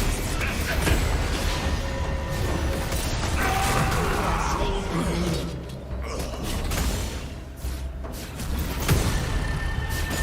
An enemy has been slain.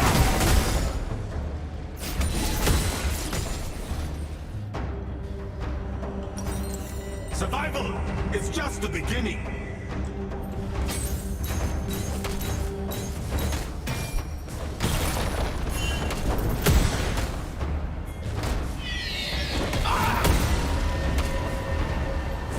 No, you don't. To the bitter end.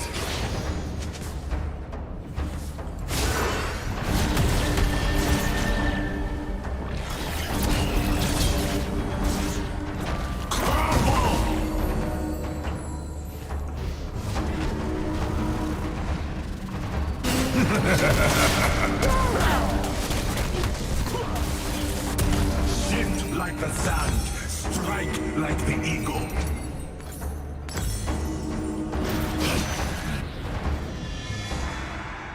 Killing spree. How does a knife form work? What do you mean? My ult form? I kill people with my knife. I stab them. Yeah, yeah, yeah. Yeah, yeah, yeah, yeah, yeah, yeah, yeah, yeah, yeah, yeah, Enemy yeah. has been slain. Anyone can wield a weapon. Warriors make their own.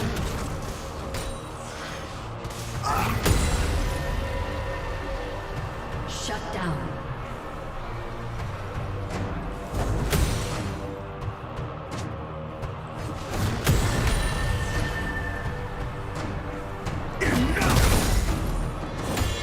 In life and in battle, I remember my mistakes. They are my history, my motivation.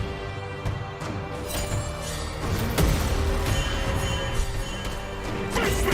Fight!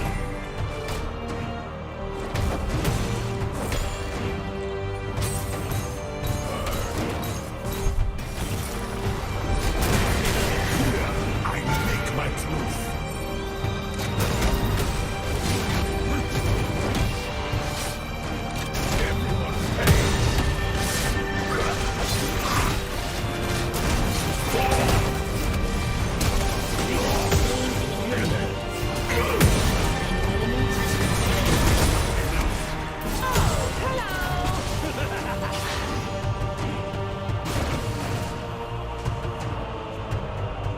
Well, well, well. They were being ganked. They just didn't realize who they was. We were friends, then lovers, then apart. Some hunts fail, some love stories too.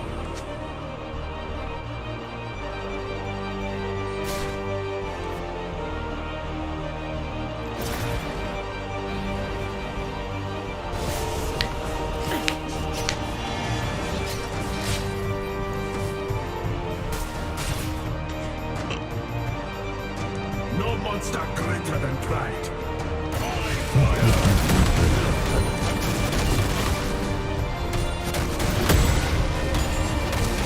Ally has been slain.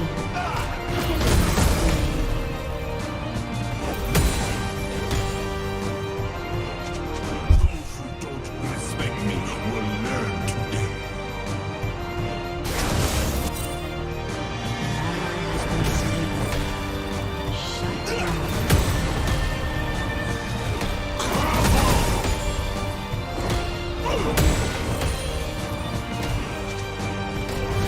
Every scar in this room.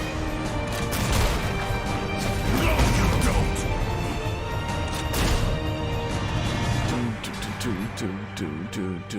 Dragon's coming up. Gotta clear this wave. Then I'm gonna go to Dragon, I guess. Dragon. Yeah, Dragon. Yeah, I really love getting dragons. Yeah, that dragon's not very good for me, but it's still a dragon. Gonna go get the dragon. Yeah, the dragon. Yeah, the dragon. Yeah, gonna get my demon dragon. Yeah, dragon. Yeah, dragon. Yeah, I love dragging my nuts on you. Now I'll get a dragon too.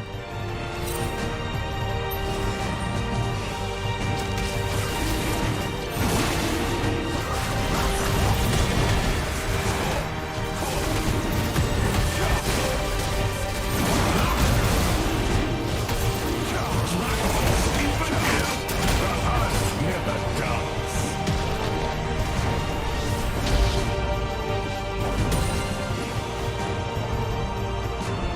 Your team has destroyed a turret.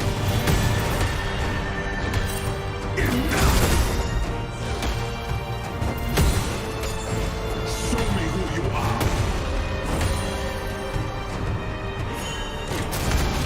Face me! Fight!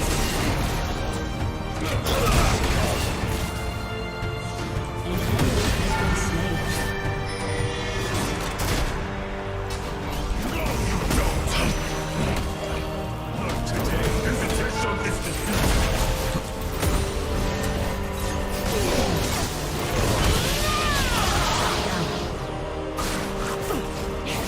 I'll take it.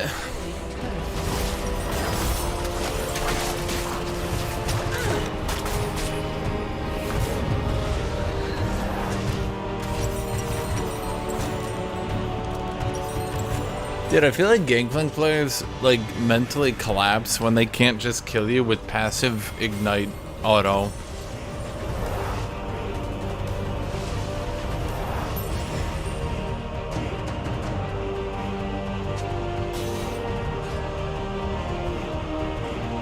I am not dead. Not yet.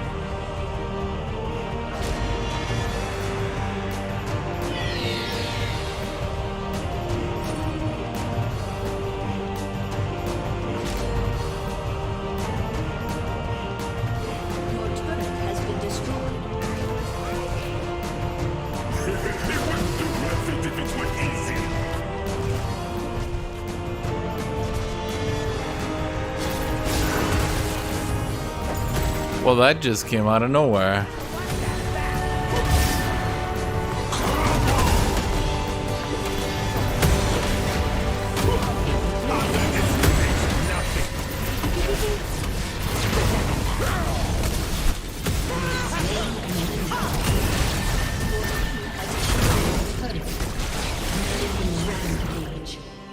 Belveth be like, gap close, gap close, gap close, gap close, gap close, gap close, gap close, gap close, gap close, gap close, gap close, gap close, gap close, gap close, gap close, gap close, haha, outplayed. Save you.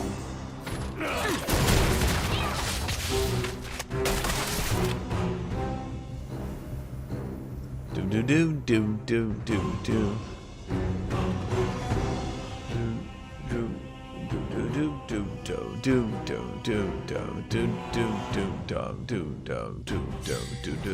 do. Your team has destroyed And I return stronger. an ally has been slain.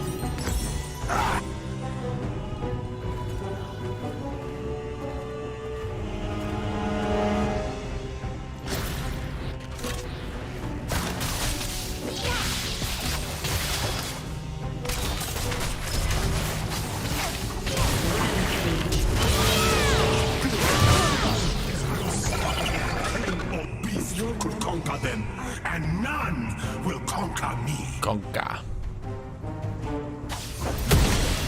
Conka's bad hair day. To dust.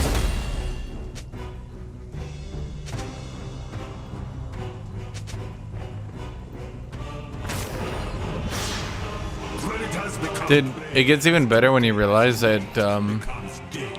Belveth was slowed that entire time. She just literally ignored my Iceborne Gauntlet slow and chased me down.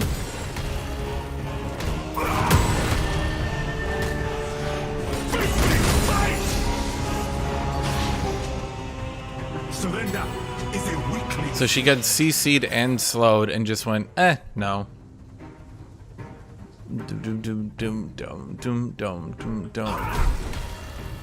That's interesting. Why would you go true damage into armor path?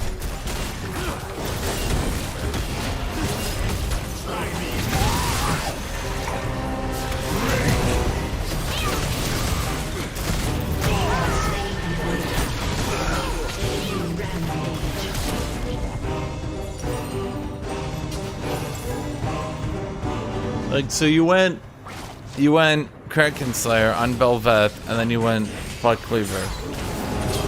Interesting. Kinda stupid, but interesting.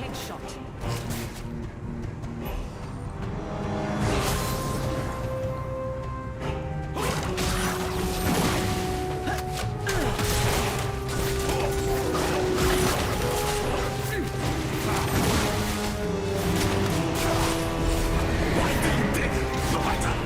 So long as I am here, we can win.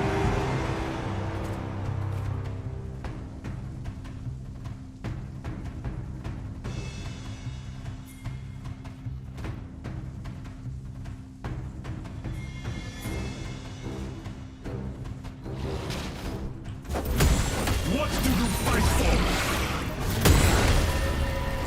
No, you don't. Ah. Well, that's why I couldn't hit it.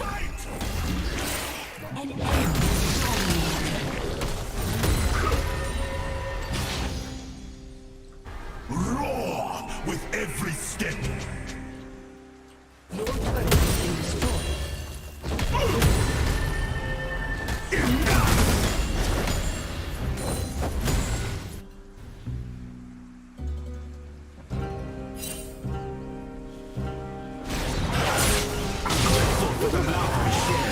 But I'm thankful to walk my own path. Shut down.